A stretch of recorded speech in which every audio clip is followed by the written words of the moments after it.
اب پہلی بات تو یہ سوچئے، کیا انسان ہر وقت نماز پڑھتا ہے، ہمیشہ روزہ رکھتا ہے؟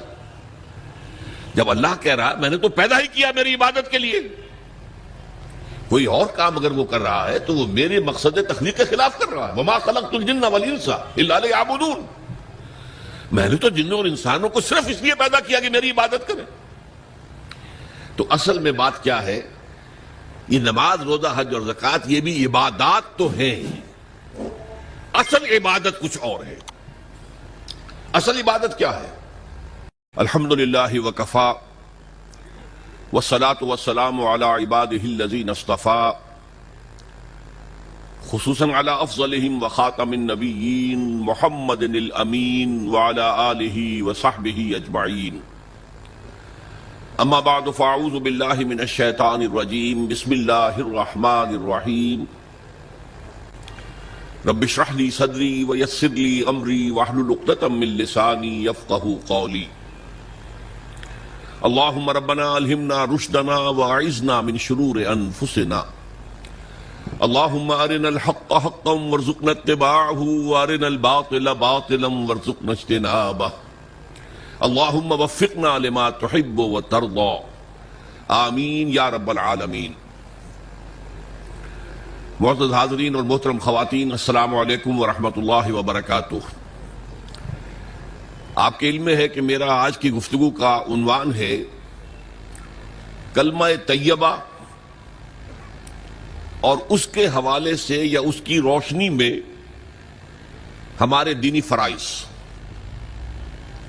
بچپن میں مجھے امید ہے کہ بہت سے لوگ خوش نصیب ایسے ہوں گے اس مجمع میں جن کی تعلیم کا آغاز قاعدہ یسرنا القرآن سے ہوا ہو یا نورانی قاعدے سے ہوا ہو، اور پھر اس کے بعد حضرت مولانا مفتی کفایت اللہ رحمۃ اللہ علیہ کی کتابچے تعلیم الاسلام جو ہے انہیں پڑھائے گئے ہوں۔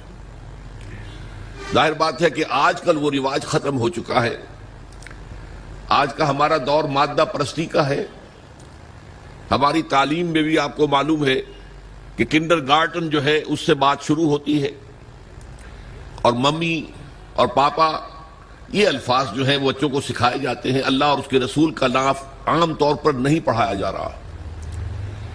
لیکن یاد ہوگا آپ کو کہ اس سلسلے میں سب سے پہلے ایمان مفصل، ایمان مجمل یاد کرائے جاتے تھے، ایمان کیا کیا ہے، پھر 6 کلمے پڑھائے جاتے تھے۔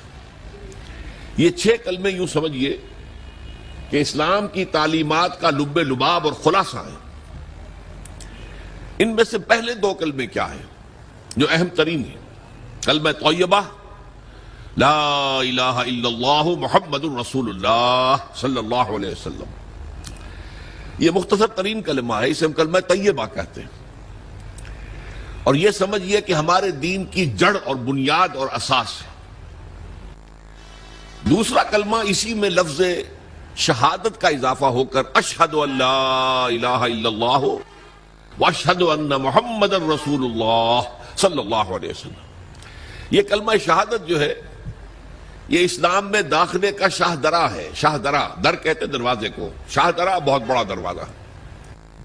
جو لوگ دلی سے واقف ہیں انہیں یاد ہوگا، معلوم ہوگا کہ دلی جو ہے وہ جمنا ندی یا جمنا دریا کے مغرب میں واقع ہے، اور مشرق سے جو بھی آتا ہے یو پی سے، اس کو پہلے ایک قصبے سے گزرنا پڑتا ہے، جس کے بعد پل آتا ہے جمنا کا، اور اس قصبے کا نام ہے شاہدرہ پل۔ اسی طرح کا شاہدرہ ایک لاہور میں ہے۔ لاہور جو ہے وہ راوی کے جنوب مشرقی کنارے پر ہے، آباد ہے شہر۔ اب جو بھی پشاور سے، سرحد سے، اسلام آباد سے، پورے پنجاب سے لوگ آتے ہیں تو انہیں لاہور میں داخل ہونے کے لیے دریائے راوی کراس کرنا ہوتا ہے، لہذا وہاں بھی ایک قصبہ ہے جس کا نام شاہدرہ ہے۔ شاہدرہ یہ بڑا در ہے کہ جس سے داخل ہو کر آپ دلی میں یا لاہور میں داخل ہوں گے۔ اسی طرح میں نے عرض کیا کہ اسلام میں داخلے کے لیے شاہدرہ جو ہے وہ ہے اشہد ان لا الہ الا اللہ واشہد ان محمد رسول اللہ صلی اللہ علیہ وسلم۔ آج میں انہی 2 کے حوالے سے آپ کے سامنے کچھ باتیں رکھ رہا ہوں۔ باتیں بالکل بنیادی ہیں، اور میں سمجھتا ہوں کہ آپ کے ذہنوں کے اندر موجود ہیں۔ صرف یہ ہے کہ آپ نے شاید زیادہ کبھی شعوری طور پر توجہ نہ دی ہو اور ان کے بارے میں کہیں گہرا غور و فکر نہ کیا ہو. دیکھیے پہلا جز کیا ہے؟ لا الہ الا اللہ، کلمہ توحید ہے. یہ اللہ کے سوا کوئی معبود نہیں. اب اس کا تقاضا کیا ہے؟ اور دوسرا جز ہے محمد الرسول اللہ صلی اللہ علیہ وسلم. اس کا تقاضا کیا ہے؟ اللہ کے سوا کوئی معبود نہیں، معبود برحق صرف اللہ ہے. اس کا کیا مطلب ہے؟ عبادت صرف اس کی ہوگی، کوئی معبود نہیں اللہ کے سوا، عبادت اسی کی ہوگی. اس عبادت کا مفہوم کیا ہے؟ قرآن مجید میں بہت سے انبیاء کی اور رسولوں کی دعوت بیان ہوئی اور نام بنام کہا گیا. ان کی دعوت کیا تھی؟ ان اعبدوا اللہ ما لکم من الہ غیرہ، اللہ کی عبادت کرو، تمہارا کوئی الہ اس کے سوا نہیں. اس کے ساتھ ہی بعض صورتوں میں ایک لفظ کا اضافہ ہوتا ہے. سورہ شعراء میں ان اعبدوا اللہ واطیعون، عبادت اللہ کی کرو، میری اطاعت کرو.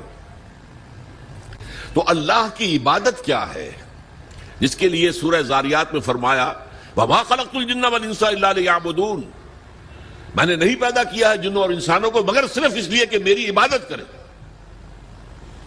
تو معلوم ہوا کہ لا الہ الا اللہ کا تقاضا کیا ہے؟ ہمہ تن ہمہ وقت اللہ کی عبادت. یہ عبادت کیا ہے؟ بدقسمتی سے مسلمانوں پر جو زوال آنا شروع ہوا خلافت راشدہ کے بعد سے، ایک زوال اسلام کا شروع ہو گیا، اگرچہ مسلمانوں کا تو عروج جاری رہا. دور بنو امیہ میں، دور بنو عباس میں دنیاوی اعتبار سے سطوت، شان اور شوکت بڑھتی چلی گئی، لیکن اسلام جو ہے اس کے اندر زوال شروع ہو گیا. سب سے پہلا زوال کیا آیا؟ وہ خلافت کہ جو مسلمانوں کو اپنے میں سے کسی بہترین شخص کا انتخاب کر کے جس کا تعین ہونا چاہیے تھا، وہ خلافت موروثی عہدہ بن گئی، خاندانی بات بن گئی، قبائلی بات بن گئی. یہ ہمارے زوال کا پہلا مظہر تھا. بہرحال اس کے بعد رفتہ رفتہ ہمارے تصورات بھی کچھ محدود ہوتے چلے گئے. ہوتے ہوتے بات یہاں تک پہنچی کہ عبادت کا مطلب ہے نماز، روزہ، حج اور زکوٰۃ. اب پہلی بات تو یہ سوچئے، کیا انسان ہر وقت نماز پڑھتا ہے، ہمیشہ روزہ رکھتا ہے؟ جب اللہ کہہ رہا میں نے تو پیدا ہی کیا میری عبادت کے لیے، کوئی اور کام اگر وہ کر رہا ہے تو وہ میرے مقصد تخلیق کے خلاف کر رہا ہے. وَمَا خَلَقْتُ الْجِنَّ وَالْإِنسَ إِلَّا لِيَعْبُدُونَ، میں نے تو جنوں اور انسانوں کو صرف اس لیے پیدا کیا کہ میری عبادت کریں. تو اصل میں بات کیا ہے؟ یہ نماز، روزہ، حج اور زکوٰۃ یہ بھی عبادات تو ہیں، اصل عبادت کچھ اور ہے. اصل عبادت کیا ہے؟ عبد کہتے ہیں غلام کو. غلام پچھلے زمانے کا تصور کیجئے، یہ ایسا نہیں تھا جیسے آپ کسی کو ملازم رکھ لیں. آج امپلائر امپلائی ریلیشن شپ یہ اور ہے. آپ نے کسی کو ملازم رکھا ہے، فرض کیجئے دہاڑی پر رکھا ہے، وہ 8 گھنٹے کام کرے گا پھر چھٹی کرے گا. اس کے بعد وہ آپ کا کوئی تابع نہیں ہے، آپ کا غلام نہیں ہے، بلکہ آپ کا بھی ایک ہی ووٹ ہوگا. جب الیکشن ہوگا اس کا بھی ایک ہی ووٹ ہوگا. تو اصل میں غلام جو ہوتا تھا وہ ہمہ وقت، ہمہ تن، ہمہ جہت، ہمہ وجوہ بندگی کرتا تھا، اطاعت کرتا تھا. ملازم کہہ سکتا تھا کہ میرے تو اوقات ختم ہو گئے. آپ نے کسی کو رکھا خانسامہ کی حیثیت سے، اور فرض کیجئے ابھی فلش سسٹم نہیں آیا تھا تو بیت الخلاء جو ہے آپ جس طرح کے ہوتے تھے سب کو یاد ہے. کسی دن بھنگن نہیں آئی، آپ کہیں اس سے خانسامہ سے کہ ذرا جاؤ بیت الخلاء صاف کراؤ، وہ صاف کیا کہ صاحب میں تو خانسامہ ہوں، میں آپ کو کھانا پکا کر دینے کا پابند ہوں، میں یہ آپ کا بیت الخلاء صاف کرنے کا تو پابند نہیں ہوں. کہے گا کہ نہیں کہے گا؟ لیکن غلام نہیں کہہ سکتا. غلام تو ملکیت ہے، وہ 24 گھنٹے کا مطیع ہے، جو کام کہا جائے کرنے پر مجبور ہے، انکار نہیں کر سکتا. اور آپ کو معلوم ہو ایک اور بات ہونی چاہیے کہ غلام تو خود مملوک ہوتا ہے، اس کی ملکیت کوئی نہیں ہوتی. آقا نے کوئی اگر کوٹھڑی دے دی ہے کہ تم رات کو اس میں سو جایا کرو تو کیا وہ اس کوٹھڑی کا مالک ہو گیا؟ آقا نے کوئی چارپائی دے دی ہے اس پر سویا کرو تو کیا چارپائی کا مالک ہو گیا؟ نہیں، قطعاً نہیں، خود مملوک ہے. اور پچھلے زمانے میں غلاموں کا معاملہ کیا تھا؟ آقا جب چاہے ذبح کر دے، قتل کر دے، کوئی مقدمہ نہیں بنے گا، نہ 302 کا نہ 304 کا۔ کیوں؟ جیسے آپ کی بکری آپ کی ملکیت تھی، آپ نے ذبح کیا، گوشت کھا لیا، کوئی پوچھ سکتا آپ سے؟ میری بکری تھی بھائی، میں نے ذبح کیا، Who are you to ask me؟ اسی طرح غلام میری ملکیت ہے، میں نے قتل کر دیا، میں نے اپنا نقصان کیا ہے نا۔ میں اس غلام کو فروخت کرتا تو کچھ پیسے مل جاتے مجھے، لیکن اختیار میرا ہے، میں نے اسے قتل کر دیا۔ اس معنی میں اللہ کا غلام بن جانا، اللہ کا بندہ بن جانا، یہ بندہ جو ہے یہ فارسی کا لفظ ہے، عبد عربی کا لفظ ہے۔ عبد سے عبادت بنا، بندے سے بندگی بنا۔ چنانچہ شیخ سعدی کا شعر ہے مشہور، جو مسجدوں میں پہلے لکھا جایا کرتا تھا۔ آج کل تو ہمارا نئی قسم کی مسجدوں کے ڈیزائن بنتے ہیں نا، پچھلے زمانے میں کیا ہوتا تھا؟ اس در کے اوپر چوکٹا بنا ہوا ہے، روز محشر کے جانگ اداس بود، اولی پرسش نماز بود۔ وہ قیامت کا دن جو بہت سخت ہے، پہلا حساب نماز کا ہوگا۔ اور یہ شعر میں لکھا ہوتا تھا، زندگی آمد برائے بندگی، زندگی بے بندگی شرمندگی۔ یہ زندگی ہمیں ملی ہی بندگی کے لیے ہے، وَمَا خَلَقْتُ الْجِنَّ وَالْإِنسَ إِلَّا لِيَعْبُدُونِ۔ تو اگر ہم بندگی نہیں کرتے اللہ کی تو شرمندگی ہی شرمندگی ہے، گویا کہ ہم اپنے مقصد تخلیق کو تو پورا نہیں کر رہے۔ آپ نے قلم بنایا تھا لکھنے کے لیے، لکھتا نہیں ہے تو اٹھا کے پھینک دیں گے، آپ اس کو کوڑے میں ڈالیں گے۔ لہذا انسان کی تخلیق اور جنوں کی تخلیق بندگی کے لیے ہوئی۔ زندگی آمد برائے بندگی، زندگی بے بندگی شرمندگی۔ یہ ہما وقت، ہما تن، ہما وجوہ، ہما جہت اللہ کی اطاعت، یہ ہے عبادت۔ اس عبادت کے لیے عبادات ہمیں دی گئی ہے۔ جیسے یہ اگر کھڑا ہوا ہے شامیانہ تو آپ نے دیکھا یہ جو بانس کھڑے ہوئے ہیں، یہ عبادت جو ہے اس کی چھت سمجھ لیجئے 4 ستونوں پر کھڑی ہے، نماز، روزہ، حج، زکات۔ نماز کس لیے؟ تاکہ 5 مرتبہ تازہ کر لو اللہ سے عہد بندگی، ایاک نعبد و ایاک نستعین۔ کہیں بھول مت جانا، صبح ہوئی ہے پہلے اپنا اللہ سے بندگی کا عہد تازہ کر لو، پھر دکان پر جانا، پھر دفتر میں جانا، اور پھر دوپہر میں پھر نکلو، پھر تازہ کرو۔ وہ آپ کا لنچ آور ہوگا لیکن اس میں اللہ کو پہلے یاد کرو۔ پھر جب بہت زیادہ ایکٹیویٹی کا ٹائم ہوتا ہے شام کا، پھر یاد کرو اللہ کو عصر کے وقت، پھر مغرب کے وقت، پھر رات کو عشاء، 5 دفعہ یاد کرو اقم الصلاۃ لذکری، کہ تمہیں یہ بات یاد رہے کہ ہم اللہ کے بندے ہیں اور ہمارا کام بندگی ہے، ہما تن، ہما وجوہ، ہما وقت اللہ کی عبادت۔ روزہ کیوں دیا؟ تاکہ نفس کے اندر جو شیطنت ہے، ان النفس لامارۃ بالسوء، اس نفس کو کنٹرول کرنے کی عادت ہو جائے۔ بھوک برداشت کرو، کسی وقت کھانے کو حلال چیز نہیں مل رہی تو بھوک برداشت کرو، فوراً کسی حرام شے کے اندر منہ نہ مار دو، تمہارے اندر عادت ہونی چاہیے۔ پیاس شدید لگی ہوئی ہے تو اگر کوئی صحیح مشروب نہیں ہے تو ایسا نہ کرو کہ اب کیا کریں، یہاں پر تو سوائے جو شراب کا کچھ ملتا ہی نہیں تو لو شراب ہی پیتے نہیں۔ اس کے لیے مشق کرانے کے لیے 30 دن صبح سے شام تک جائز مشروب بھی نہ پیو، جائز کھانا بھی نہ کھاؤ، تاکہ تمہارے اندر صلاحیت پیدا ہو جائے کہ باقی 11 مہینوں میں ناجائز سے تو بچو۔ یہ ہے عبادت کے ساتھ ان عبادات کا تعلق۔ ایک بڑی ہمارے اندر جو ہے نفس کی خواہش، دولت پرستی، اس کو نکالنے کے لیے صدقہ، خیرات، انفاق، خرچ کرو خرچ کرو خرچ کرو، تاکہ یہ دولت کی محبت دل میں سے کھرچی جائے۔ اور یہ تینوں حکمتیں جمع کرنی ہے حج کے اندر۔ حج میں احرام کے اندر پابندیاں ہوتی ہیں، وہ روزے کے مشابہ ہیں، بڑی رقم خرچ ہوتی ہے، یہ زکوٰۃ و صدقات کے مشابہ ہو گئی۔ اس میں تلبیہ ہوتا ہے، لبیک اللہم لبیک لبیک لا شریک لک لبیک ان الحمد والنعمت لک والملک لا شریک لک، یہ اللہ کا ذکر ہو رہا ہے۔ تو ذکر اور انفاق اور نفس کو کنٹرول کرنا، یہ تینوں چیزیں جمع کر دی حج میں، وہ جامع عبادات، جامع العبادات۔ لیکن ان عبادتوں کے اوپر چھت آئے گی اسلام کی پوری، ہما جہت، ہما وقت اللہ کی بندگی، اللہ کی اطاعت۔ یہ جو عبادت ہے، ایک بات اور نوٹ کر لیجئے، یہ عبادت جو ہے زبردستی بھی دنیا میں کرائی جاتی رہی۔ مثلا بنی اسرائیل پر فرعون مسلط تھا، اپنے احکام منواتا تھا کہ نہیں؟ ہم پر انگریز حاکم تھا، اپنا قانون نافذ کرتا تھا کہ نہیں؟ تم اپنے قانون رکھو گھروں میں. تمہارے کتاب میں لکھا چور کے ہاتھ کاٹو، ہم نہیں کاٹیں گے.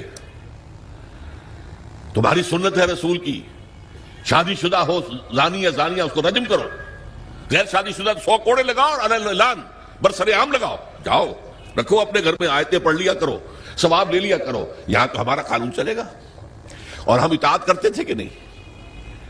یہ اطاعت جو ہے یہ فورس تھی، زبردستی کی تھی، جبر کے ساتھ تھی. اس کو عبادت نہیں کہیں گے. عبادت وہ اطاعت ہے اللہ کی اور اس کے رسول کی جو اپنی دلی آمادگی سے کی جائے، اللہ اور اس کے رسول کی محبت میں سرشار ہو کر کی جائے.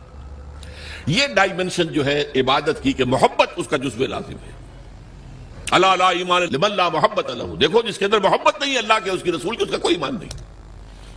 اللہ کا عشق، اللہ کے رسول کا عشق، اس سے سرشار ہو کر اللہ کی اطاعت، اللہ کے رسول کی اطاعت پوری زندگی میں، یہ عبادت ہے.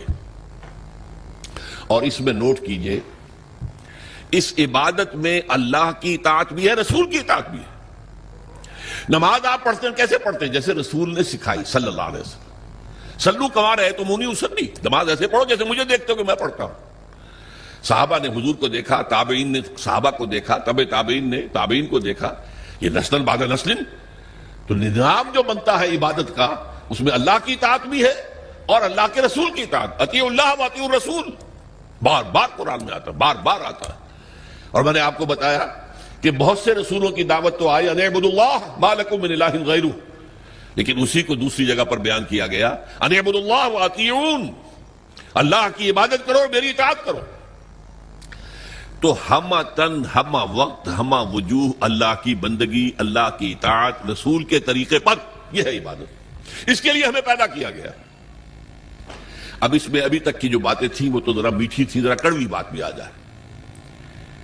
اگر جزوی اطاعت ہوگی تو وہ اللہ کے ہاں قبول نہیں ہے، وہ منہ پر دے ماری جاتی ہے. آپ کہیں نماز کا حکم اللہ نے دیا ہے، جی میں پڑھتا ہوں اور اسی طرح پڑھتا ہوں جیسے کہ حضور پڑھتے تھے. ٹھیک ہے بھائی، لیکن اللہ نے سود کو حرام کیا ہے. بھائی یہ تو مجبوری ہے میری، میں کیا کروں، اس کے بغیر تو کاروبار چلتا نہیں. یہ معاملہ اب بہت مخدوش ہو گیا. اللہ کے بعض احکام کو ماننا اور بعض کو پاؤں تلے رون دینا، اس پر جو غضب اللہ تعالیٰ کا، اس کو سمجھ لیجئے. سورہ بقرہ کی آیت نمبر 85، افتؤمنون ببعض الکتاب وتکفرون ببعض، کیا تم ہماری کتاب اور ہماری شریعت اور ہمارے قانون اور ہمارے احکام کے ایک حصے کو مانتے اور ایک دوسرے کو نہیں مانتے؟ فما جزاء من یفعل ذلک منکم، تو کوئی سزا نہیں ہے اس کی جو یہ طرز عمل اختیار کریں گے. اللہ کی اطاعت جزوی، یہ مانیں گے یہ نہیں مان سکتے، یہ کریں گے یہ نہیں کر سکتے. فما جزاء من یفعل ذلک منکم الا خزی فی الحیاۃ الدنیا، اس کی سزا اس کے سوا کچھ نہیں کہ دنیا کی زندگی میں تو ذلیل اور خوار اور رسوا کر دیے جائیں. وَيَوْمَ الْقِيَامَةِ يُرَدُّونَ فِي أَشَدِّ الْعَذَابِ، يُرَدُّونَ إِلَىٰ أَشَدِّ الْعَذَابِ، اور قیامت کے دن شدید ترین عذاب میں جھونک دیے جائیں. دیکھیے یہ میرا قول نہیں، میں تو اللہ کی بات بتا رہا ہوں. پہلا حصہ آج پوری دنیا میں ہمیں نظر آ رہا ہے، ہم ذلیل و خوار ہیں. شاعر کہتے رہے ہیں آج کیوں ذلیل کے کل تک نہ تھی پسند، گستاخی فرشتہ ہماری جناب میں. دنیا میں ہر مسلمان جو ہے، ہر انسان چوتھا یا پانچواں انسان مسلمان ہے. 1/4 آف ورلڈ پاپولیشن اور 1/5 ایٹ لیسٹ. لیکن مسلمانوں کے لیے عزت کہیں نہیں ہے، ذلت. دنیا کے معاملات میں ہم سے کوئی رائے نہیں دیتا. کسنوی پرسد کے بھیا کیشتی تم کون ہو؟ بھائی اب G7 بیٹھیں گے، فیصلہ کریں گے. G8 ہوں گے، G9 ہوں گے، G13 ہوں گے، G15 ہوں گے، یا یہ کہ سیکیورٹی کونسل ہوگی UN کی، وہ فیصلہ کریں گے تم کون ہو. کوئی مسلمان ملک نہ 3 میں نہ 13 میں، نہ G7 میں نہ G15 میں، کوئی بھی نہیں. ہماری پالیسیاں کوئی اور بناتے ہیں. ہمارے پاس تو کوئی کنڈولیزا رائس آ جاتی ہے، یا اس سے پہلے کوئی اور آ جاتا تھا اور آ کر حکم دے کے چلے جاتے ہیں یہ کرو، اور کرتے ہیں، دونوں ہاتھ جوڑ کر کرتے ہیں. یہ صورتحال کیوں ہے؟ یہ ذلت اور یہ رسوائی. اور ایک بات پر توجہ کیجئے، آج دنیا میں اس پورے گلوب میں جہاں بھی خون بہتا ہے مسلمان کا بہتا ہے. 50 برس سے کشمیر میں اور فلسطین میں کس کا خون بہ رہا ہے؟ بوسنیا میں کس کا بہا؟ کوسوو میں کس کا بہا؟ مقدونیہ میں کس کا بہا؟ چچنیا میں کس کا خون بہ رہا ہے؟ فلپائنز میں کس کا خون بہ رہا ہے؟ تھائی لینڈ میں اب شروع ہو گیا ہے. ایک صوبے میں مسلمان اکثریت میں ہیں، وہ چاہتے ہیں کہ ہمیں علیحدہ ملک دیا جائے. ان کے اوپر گولیاں برس رہی ہیں، مارا جا رہا ہے ان کو. اس سے پہلے صومالیہ میں کس کا خون بہا تھا؟ نوٹ کر لیجئے، آج اس کرۂ ارضی پر خون جہاں بہ رہا ہے وہ مسلمان کا. افغانستان میں لاکھوں مار دیے، اور آپ کو معلوم ہے کہ عراق کے اندر کتنے لاکھ مار دیے گئے کچھ اندازہ ہی نہیں، اور ابھی تک معاملہ چل رہا ہے. یہ ذلت اور رسوائی کیوں ہے؟ کہ ہم اپنی پوری زندگی میں اللہ کی بندگی نہیں کر رہے. لہذا اللہ نے کہا ذلت رسوائی، ضربت علیہم الذلۃ والمسکنہ. اب ذلت اس دنیا میں، تذلل اور ذلت، یہ تمہارا مقدر ہے، یہ سزا ہے اللہ کی. بش کا باپ کچھ نہیں کر سکتا، شیرون کا باپ کچھ نہیں کر سکتا جب تک کہ اذن رب نہ ہو، پتہ نہیں ہل سکتا جب تک کہ اذن رب نہ ہو. کیوں ہو رہا ہے یہ اللہ کی سزا ہے. فما جزاء من يفعل ذلك منكم الا خزي في الحياة الدنيا ويوم القيامة يردون الى اشد العذاب. جو لوگ بھی یہ روش اختیار کریں کہ دین کا ایک حصہ قبول سر آنکھوں پر اور ایک حصہ پاؤں تلے، ان کی سزا اس کے سوا کچھ نہیں کہ دنیا کی زندگی میں ذلیل و خوار کر دیے جائے، اور آخرت کی زندگی میں قیامت کے دن شدید ترین عذاب میں جھونک دیے جائے. یہ طرز عمل اللہ کو کافروں کے مقابلے میں، اگر مسلمان یہ طرز عمل کریں گے تو کافروں سے بدتر ہے اللہ کی نگاہ میں.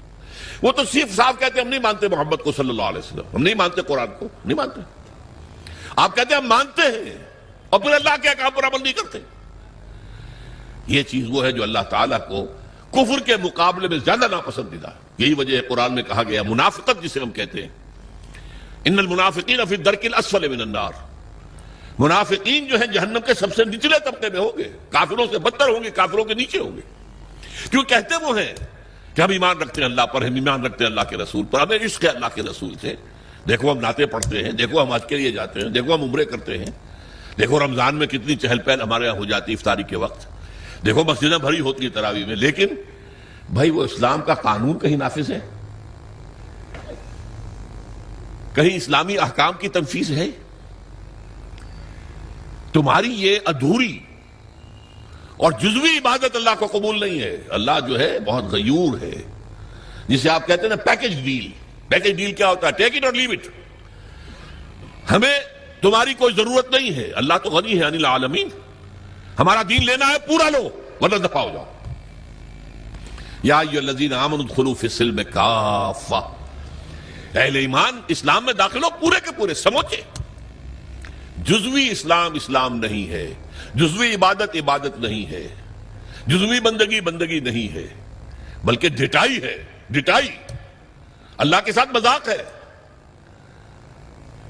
قرآن مجید میں آیا ہے نا کہ یہ لوگ جو ہیں یخادعون اللہ والذین آمنوا وما یخدعون الا انفسهم، یہ دھوکہ دینا چاہتے ہیں اللہ کو اور اہل ایمان کو، حالانکہ دھوکے اپنے آپ کو ڈالا ہوا. تو پہلی بات بڑی سخت ہو گئی. اسی لیے اقبال کہتا ہے چمی گویم مسلمانم بلرزم کہ دانم مشکلات لا الارا. میں جب کہتا ہوں میں مسلمان ہوں تو مجھ پر لرزہ طاری ہوتا ہے، اس لیے کہ مجھے معلوم ہے لا الہ الا اللہ کہہ دینا آسان ہے، اس پر پورا اترنا بہت مشکل ہے. اللہ کی ہمہ تن، ہمہ وقت، ہمہ وجوہ، ہمہ جہت اطاعت، رسول کی اطاعت کے ذریعے سے، یہ عبادت ہے جس کے لیے کہ ہمیں پیدا کیا گیا. اب صورتحال اس وقت کیا ہے؟ ظاہر بات ہے کہ میں اور آپ یہاں پر اللہ کا شریعت نافذ ایک دم تو نہیں کر سکتے، لیکن ہماری عبادت جو ہے وہ تو ادھوری ہو گئی. ہم اس ملک کے فرد ہیں، ہم شہری ہیں، ہم ووٹ ڈالتے ہیں، ہم لوگوں کو چنتے ہیں، وہ جا کر جو ہے حکومتیں بناتے ہیں. لیکن حکومت وہ ہے جو اللہ کے احکام کو نافذ نہیں کر رہی، جس کو کہا گیا وَمَن لَّمْ يَحْكُم بِمَا أَنزَلَ اللَّهُ فَأُولَٰئِكَ هُمُ الْكَافِرُونَ. جو اللہ کی اتاری ہوئی شریعت کے مطابق فیصلے نہیں کرتے وہی تو کافر ہیں. تم نے کسے کافر سمجھا ہے؟ بتوں سے تجھ کو امید ہے، خدا سے نو امیدی. مجھے بتا تو صحیح اور کافری کیا ہے؟ کافری تو یہی ہے وَمَن لَّمْ يَحْكُم بِمَا أَنزَلَ اللَّهُ فَأُولَٰئِكَ هُمُ الْفَاسِقُونَ وَمَن لَّمْ يَحْكُم بِمَا أَنزَلَ اللَّهُ فَأُولَٰئِكَ هُمُ الظَّالِمُونَ. یہ 3 فتوے ہیں مفتی اعظم، اللہ سے بڑا مفتی تو کوئی نہیں، اور 3 فتوے اس کے ہیں یہ جو اللہ کی اتاری ہوئی شریعت کے مطابق فیصلے نہیں کہتے، وہی تو کافر ہیں، وہی تو مشرک ہیں، وہی تو فاسق ہیں، باغی۔ یہ سورہ مائدہ کے 7ویں رکوع کے اندر یہ تینوں فتوے موجود ہیں۔ اب کیا کریں؟ ہمارا پورا معاشی نظام سود پر مبنی، انٹرسٹ بیس کیپیٹلسٹک سسٹم، یہودیوں کا ایجاد کردہ نظام بینکنگ آج پوری دنیا میں ہے۔ اب ہم بھی اس کے اندر زیادہ سے زیادہ آپ یہی کر سکیں گے نا کہ براہ راست ملوث نہ ہوں، نہ آپ بینک سے قرضہ لیں سود پر، نہ بینک میں رقم رکھیں اور سود لینے کے لیے، یہ تو کر سکتے ہیں آپ، یہ بھی آپ نہیں کرتے تو آپ مجرم ہیں۔ لیکن یہ ہے کہ آپ اپنی معیشت سے سود کو خارج تو نہیں کر سکتے۔ حضور نے فرمایا ایک زمانہ آئے گا کہ لوگ اگر سود کھائیں گے نہیں تب بھی سود کا دخان، دھواں اور سود کا غبار، گردہ ان کے اندر جائے گا لازماً۔ کیوں؟ گندم کا ایک دانہ آپ کھاتے ہیں، اس کے لیے بیج خریدا گیا تھا سودی قرضے پہ، اس کے لیے فرٹیلائزر خریدے گئے سودی قرضے پہ، پیسٹی سائیڈ خریدے گئے سودی قرضے پر، اس کے لیے جو ٹریکٹر خریدا گیا سودی قرضے پر، فصل کاٹنے کے لیے ہارویسٹر دیا گیا سودی قرضے پر۔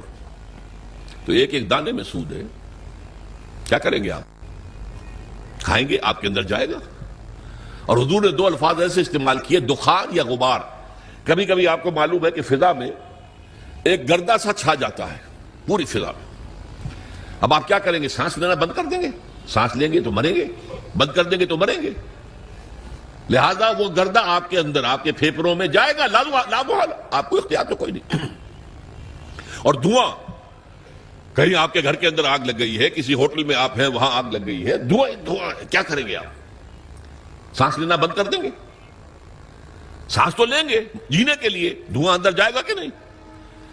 تو براہ راست کوئی شخص سود کھائے نہ کھائے، اس کا غبار یا اس کا دخان، اس کا دھواں لازماً اس کے اندر جائے گا۔ تو اب کیا کریں؟ جب تک پورے دین کو قائم نہ کیا جائے اس وقت تک ہماری بندگی جزوی بندگی ہے، ہماری عبادت جزوی عبادت ہے۔ اس گناہ کا کیا کفارہ ہے؟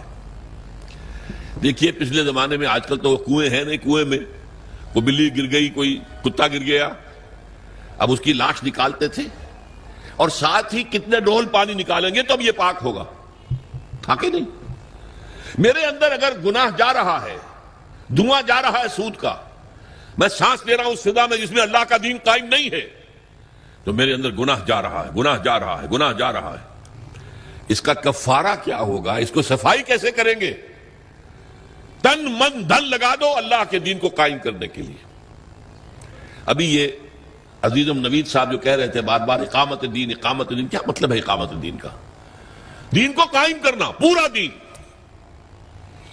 جیسے آپ کہتے ہیں ایک ہے نماز پڑھنا، ایک ہے نماز قائم کرنا، زمین و آسمان کا فرق ہے نا۔ اقیم الصلاۃ، اقیم الصلاۃ، اقیم الصلاۃ، یہ قیام جو ہے نماز کا نظام کا، اس کے لیے مسجدیں تعمیر ہوتی ہیں، اس کے لیے امام اور خطیب رکھے جاتے ہیں، وہاں پر بر وقت جماعت ہوتی ہے، ایک امام کے پیچھے کھڑے ہو کر ہم نمازیں پڑھتے ہیں، یہ نماز کا نظام ہے۔ اسی طریقے سے دین کا نظام، اقیم الدین، دین کو قائم کرو، اور اسی کو کہا وَيَكُونَ الدِّينُ كُلُّهُ لِلَّهِ، دین پورا کا پورا اللہ کا ہو جائے۔ فوجداری قوانین بھی اسی کے ہوں، دیوانی قوانین بھی اسی کے ہوں، وراثت کا قانون بھی اسی کا ہو، سود کو جڑ سے نکال کے پھینکا جائے، بیع و شرع کی جو حرام شکلیں ہیں ان کو ختم کیا جائے، جوئے کا خاتمہ کیا جائے، بے پردگی بے حیائی کا خاتمہ کیا جائے۔ یہ سارا کام اگر آپ کریں تو اس میں جو تن لگے گا، جو من لگے گا، جو آپ کا دھن لگے گا، جو آپ کا وقت لگے گا، یہ کفارہ ہے کہ جزوی بندگی کی وجہ سے جو گناہ ہو رہا ہے اس کا کفارہ ہو جائے گا۔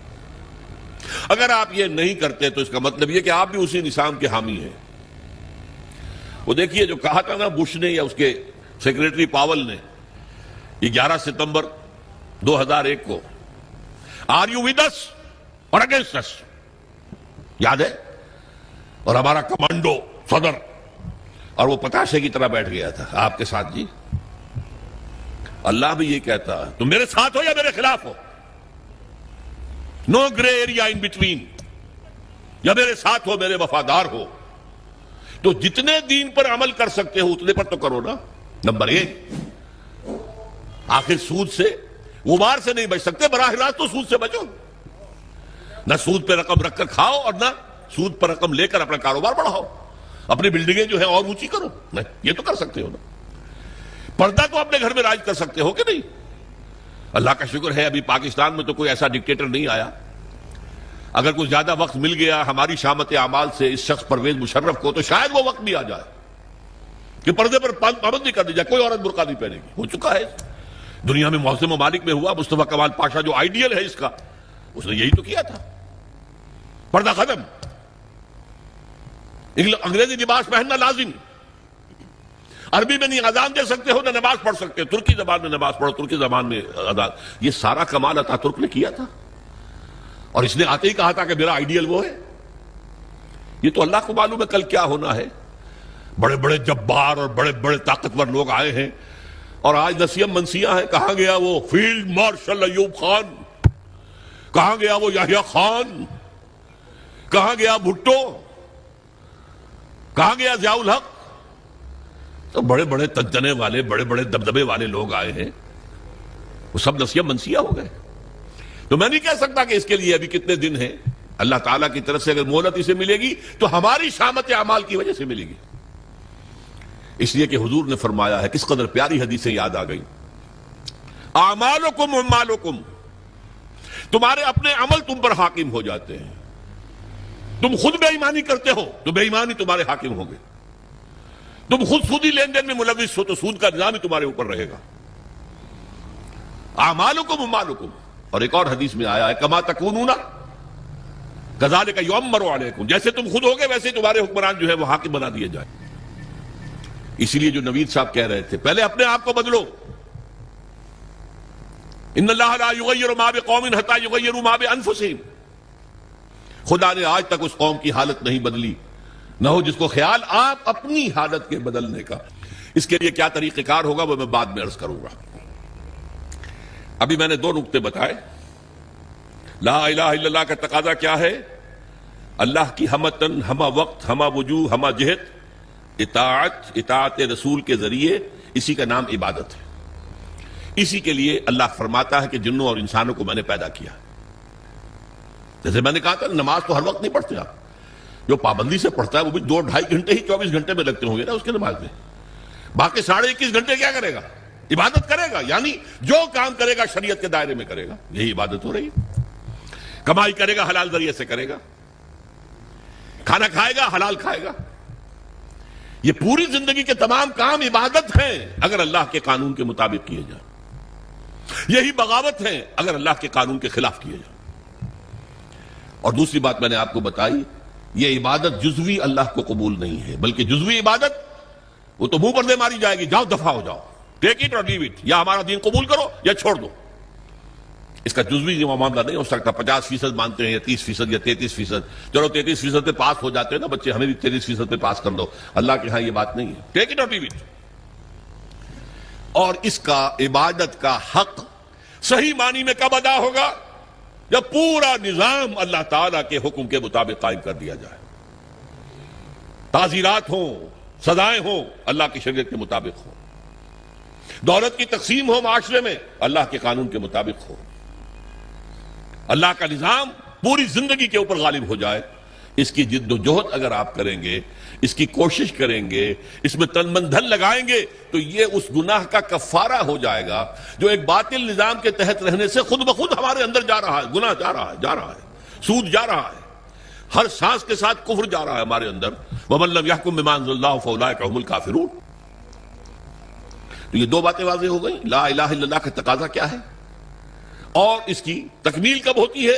جبکہ پورا نظام زندگی اللہ کے قانون کے مطابق قائم ہو جائے. اب آئیے محمد الرسول اللہ صلی اللہ علیہ وسلم، اس کا تقاضا کیا ہے؟ دیکھیے پہلی تو بات ہے اطاعت. رسول کی بھی اطاعت ہوگی، اطیعوا اللہ و اطیعوا الرسول، اطاعت کرو اللہ کی، اللہ کے رسول کی. لیکن اس کو میں نے شامل کر دیا عبادت کے اندر. اللہ کی اطاعت رسول کی اطاعت کے ذریعے سے ہوگی، تو اس کو بریکٹ کر دیا میں نے. اللہ کی اطاعت، رسول کی اطاعت، یہ مل کر عبادت بن گئے. دوسرا اصل تقاضا کیا ہے بحیثیت امت، یہ سمجھ لیجیے آپ۔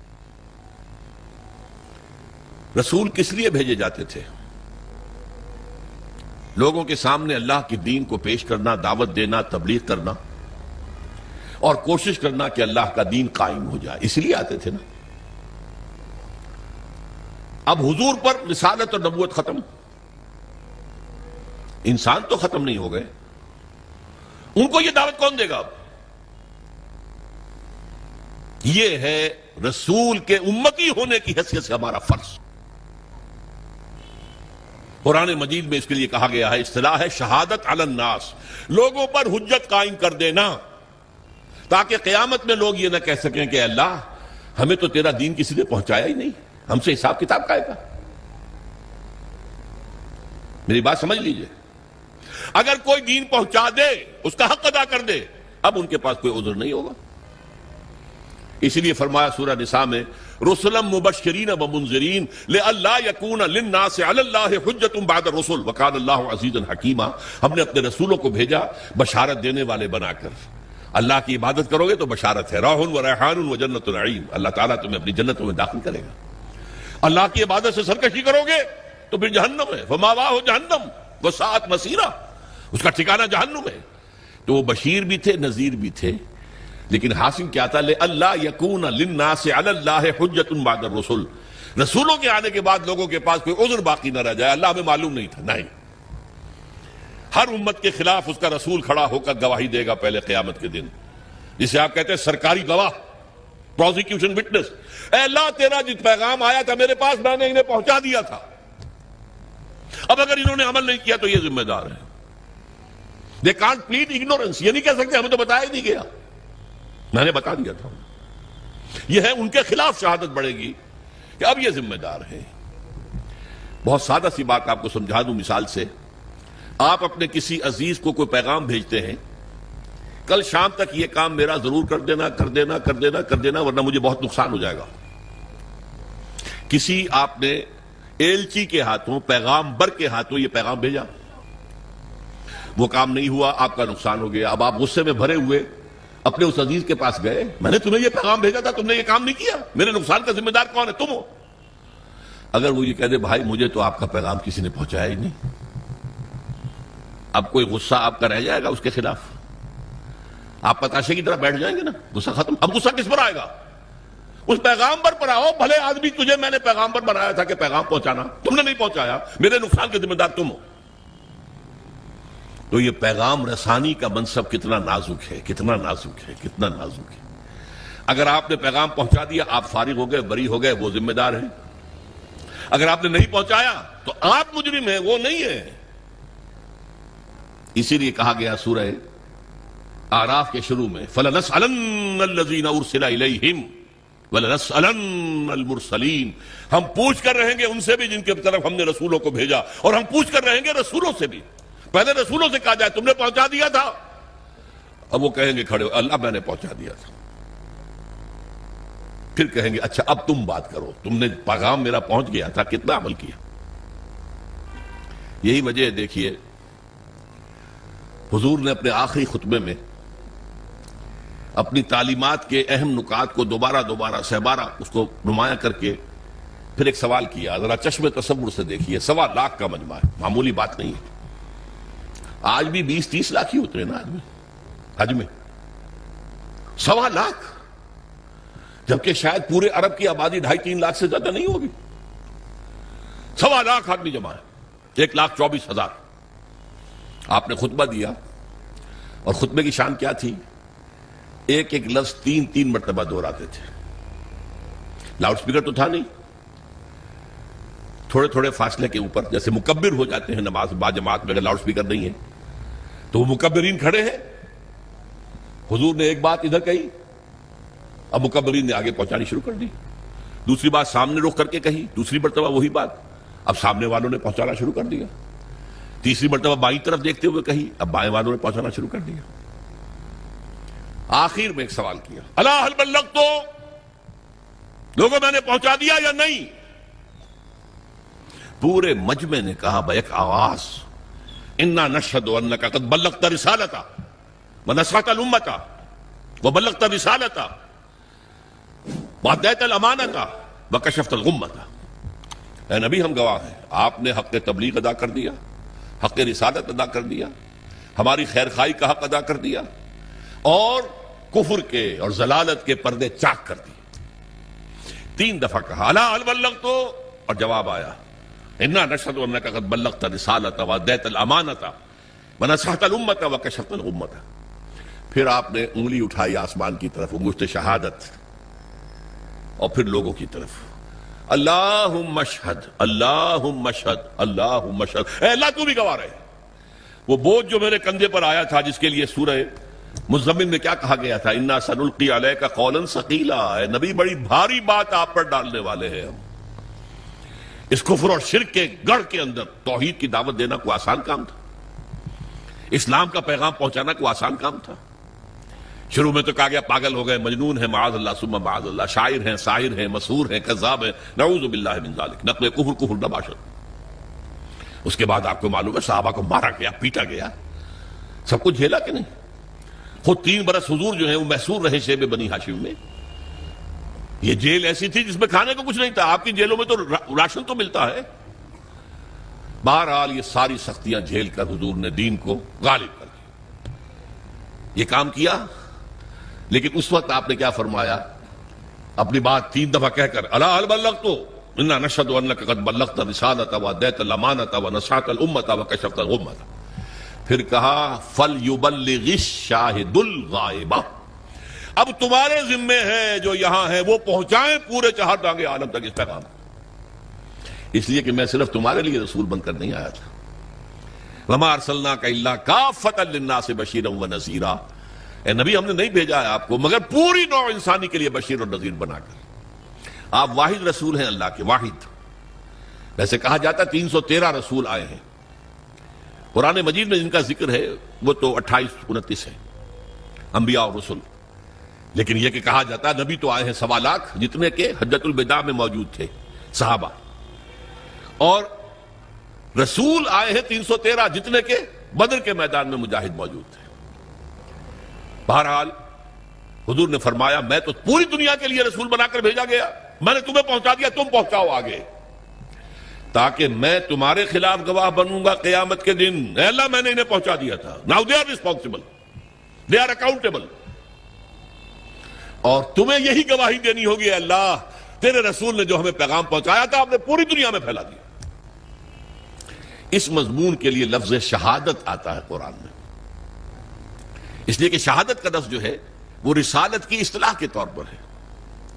یا ایھا النبی انا ارسلناک شاہدا وبشیرا ونذیرا وداعیا الی اللہ باذنہ وسراجا منیرا. سورہ مزمل میں فرمایا انا ارسلنا الیکم رسولا شاہدا علیکم کما ارسلنا الی فرعون رسولا. تو اے محمد آپ شاہد ہیں ان پر، دنیا میں آپ گواہی دیں گے اسلام کی اپنے قول سے، اپنے عمل سے. قیامت میں آپ کھڑے ہو کر اللہ کی بارگاہ میں عدالت اخروی میں آپ پروزیکیوشن وٹنس کی حیثیت سے ہوں گے. آپ کہیں گے اے اللہ میں نے انہیں بات پہنچا دی تھی، اب یہ جواب دے ہیں. They are responsible, they are accountable. یہ فرض ہے امتی ہونے کی حیثیت سے جو ہم پر عائد ہوتا ہے. دیکھیے میں نے یہاں لفظ سنت کا استعمال نہیں کیا ہے. عام طور پر سنت کو ہم سمجھتے ہیں عبادات کے ضمن میں، وضو میں سنتیں کتنی ہیں، فرض کتنے ہیں، اور ہر رکعت میں فرائض کیا کیا ہیں، وغیرہ وغیرہ. اصل میں اتباع ہے وہ لفظ جس کے بارے میں قرآن میں فرمایا گیا کہ قل ان کنتم تحبون اللہ فاتبعونی یحببکم اللہ. اے نبی ان سے کہہ دیجئے اگر تم اللہ سے محبت کرتے ہو تو میرا اتباع کرو، اللہ تم سے محبت کرے گا. یہ اتباع کسے کہتے ہیں؟ پیروی کرنا، پیچھے پیچھے چلنا. اتباع، اتباع میں وہ شے بھی آ جائے گی جس کا حکم دیا، اور وہ شے بھی جس کا حکم نہیں دیا لیکن آپ نے کیا. اتباع محبت کے جذبے سے سرشار ہو کر، اللہ اور اس کے رسول کی محبت سے سرشار ہو کر، ہما وقت، ہما تن، ہما وجوہ، ہما جہت اطاعت اللہ کے اور اس کے رسول کی. یہ عبادت ہے، یہ لا الہ الا اللہ کا تقاضا ہے. اور اللہ کے رسول پر ایمان لانے کا تقاضا کیا ہے؟ جس طرح حضور نے 23 برس، غور کیجئے، جب آپ کے پاس وہی شروع ہو گئی اور آپ حکم آ گیا یا ایھا المدثر قم فانذر وربک فکبر، اے لحاف میں لپٹ کر لیٹنے والے صلی اللہ علیہ وسلم، اب کھڑے ہو جاؤ، کمر کس لو، لوگوں کو خبردار کرو کہ اللہ کے حضور میں حاضر ہونا پڑے گا، وہاں جواب دہی کرنی پڑے گی، اور اپنی رب کی کبریائی کا اعلان کرو، اللہ اکبر، اللہ سب سے بڑا ہے، اللہ کی بات سب سے اونچی ہونی چاہیے، لتکون کلمۃ اللہ ہی العلیٰ۔ یہ جو ہے کام حضور نے 40 برس کی عمر میں وہی کا آغاز ہوا نا، کبھی آپ نے سوچا اس کے بعد آپ نے کوئی معاش کا کام کیا؟ تاجر تھے آپ، بہت اچھے تاجر تھے، بہت کامیاب تاجر تھے، ایکسپورٹ امپورٹ کا بزنس تھا، آپ قافلے لے کر جاتے تھے شام اور واپس آتے تھے، اور اسی تجارت میں آپ کا اخلاق، آپ کا کردار، آپ کی صداقت، آپ کی امانت ایسی ظاہر ہوئی کہ عرب کی متمول ترین خاتون حضرت خدیجہ الکبریٰ رضی اللہ تعالی عنہا نے خواہش ظاہر کی، شادی کی۔ لیکن جب آپ پر وحی آ گئی اس کے بعد 23 برس کوئی اور کام کیا سوائے دین کی تبلیغ اور دین کو قائم کرنے کی جدوجہد۔ تبلیغ کے لیے تو فرمایا یا ایھا الرسول بلغ ما انزل الیک من ربک وان لم تفعل فما بلغت رسالتہ، اے رسول صلی اللہ علیہ وسلم پہنچا دو جو کچھ بھی نازل ہوا ہے تم پر تمہارے رب کی طرف سے، اگر نہیں کرو گے تو رسالت کا حق ادا نہیں ہوگا۔ یہی وجہ ہے کہ وہ آیتیں بھی حضور نے ہمیں سنا دی جن میں حضور پر گرفت کی گئی تھی، یا ایھا النبی لم تحرم ما احل اللہ لک، اے نبی کیوں حرام ٹھہراتے ہو اپنے اوپر جو اللہ نے تم پر حرام کیا؟ ہو سکتا تھا حضور چھپا لیتے کہ میری یہ پکڑ جو اللہ نے کی ہے، کیوں مسلمان ہمیشہ اس کو پڑھتے رہے؟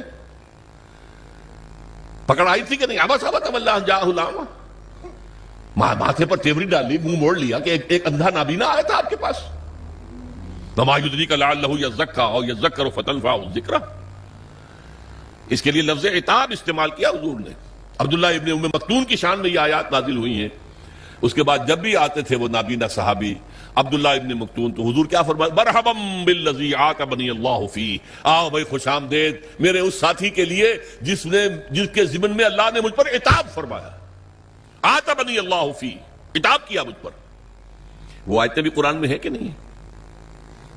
تو نوٹ کر لیجئے، ایک ایک حرف پہنچانا ہے محمد آپ کو صلی اللہ علیہ وسلم، اگر ایسا نہیں کرو گے تو رسالت کا ادا نہیں ہوگا۔ اب یہی کام امت کے ذمے کر کے آپ گئے صلی اللہ علیہ وسلم۔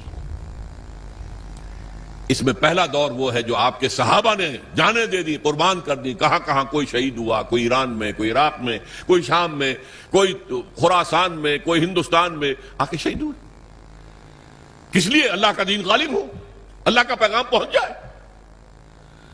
دور صحابہ اور تابعین کے بعد عام مسلمان جو ہیں وہ تو دنیا پرستی کے اندر لگ گئے بدقسمتی سے، خلافت ملوکیت میں بدل گئی۔ پھر یہ کام، یہ جھنڈا کس نے بلند رکھا؟ وہ صوفیاء کرام نے بلند رکھا۔ معین الدین اجمیری رحمت اللہ علیہ کیوں آئے تھے اجمیر میں؟ حالانکہ وہ راجپوتوں کی طاقت کا گڑھ، رائے پتھورا کا مرکز۔ شیخ علی اجمیری تو لاہور میں اس وقت آئے تھے جہاں لاہور اسلامی حکومت میں شامل ہو چکا تھا، لیکن معین الدین اجمیری تو اس وقت آئے ہیں جبکہ یہ پورا راجستھان جو ہے راجپوتوں کی سرزمین، اور اس میں رائے پتھورا پرتھوی راج بہت سخت، بہت زبردست، اور وہاں جا کر بیٹھ گئے۔ 90,000 ہندو ان کے ہاتھ پر ایمان لائے۔ یہ ہمارے پنجاب کے جو دو بڑے بڑے قبیلے ہیں وٹو اور سیال، یہ دونوں قبیلے ان کے ہاتھ پر ایمان لائے، بلکہ یہ دونوں قبیلے تو ان کے پوتے شاگرد کے ہاتھ پر ایمان لائے۔ یعنی شیخ معین الدین اجمیری رحمت اللہ علیہ خواجہ معین الدین کے جو ان کے خلیفہ تھے، خواجہ بختیار کاکی رحمت اللہ علیہ ان کے خلیفہ تھے جو پاک پٹن میں دفن ہیں، بابا فرید گنج شکر رحمت اللہ علیہ، ان کے ہاتھ پر یہ دونوں قبیلے ایمان لائے۔ بہرحال یہ کام کیا ہے مسلمانوں نے، پہلے کیا ہے بحیثیت امت، بحیثیت قوم، بحیثیت حکومت، اللہ کے دین کو پھیلانا ہے، اللہ کا قانون نافذ کرنا ہے۔ کس لیے گئے تھے وہ؟ کیا وہ دنیا بنانے گئے تھے؟ شہادت ہے مطلوب و مقصود مومن، نہ مال غنیمت نہ کشور کشائی۔ پھر جب عام مسلمان اور بادشاہ جو ہے ہمارے بن گئے، وہ بھی عیش پرست ہو گئے، محل بنانے شروع کر دیے، جو دنیا میں اور عیاشیاں ہو کرتے تھے بادشاہ انہوں نے بھی شروع کر دی، تو پھر صوفیاء کرام نے وہ جھنڈا سنبھال لیا، ان کے ذریعے سے یہ دعوت پھیلی ہے۔ یہ عرب تاجر تھے، وہ اپنے حسن خلق کی بنیاد پر یہ سارا جو ہندوستان کا مغربی ساحل ہے جسے مالابار کہتے ہیں آپ, یہاں سارا اسلام جو آیا عرب تاجروں کی وجہ سے آیا. پورا یہ ملک جو ہے انڈونیشیا, ملیشیا, یہ ملایا, سماٹرا, جاوا, یہ سارے یہ بھی عرب تاجروں کی وجہ سے ایمان لائے. وہاں کبھی چڑھائی نہیں کی گئی, کبھی وہاں تلوار نہیں اٹھی اسلام کے لیے, بلکہ عرب تاجروں کی تبلیغ سے اور ان کی خوش خلقی, ان کے جو کاروبار میں صداقت اور امانت کے عنصر دیکھے ایمان لے آئے لوگ. بہرحال یہ جان لیجئے کہ اس کے بعد سے جبکہ یہ ادارہ بھی کم ہو گیا, کمزور ہو گیا, اب امت مسلمہ وہ کام سرے سے نہیں کر رہی. یہ وہ جرم ہے بحیثیت امت جو ہمیں کام کرنا چاہیے تھا.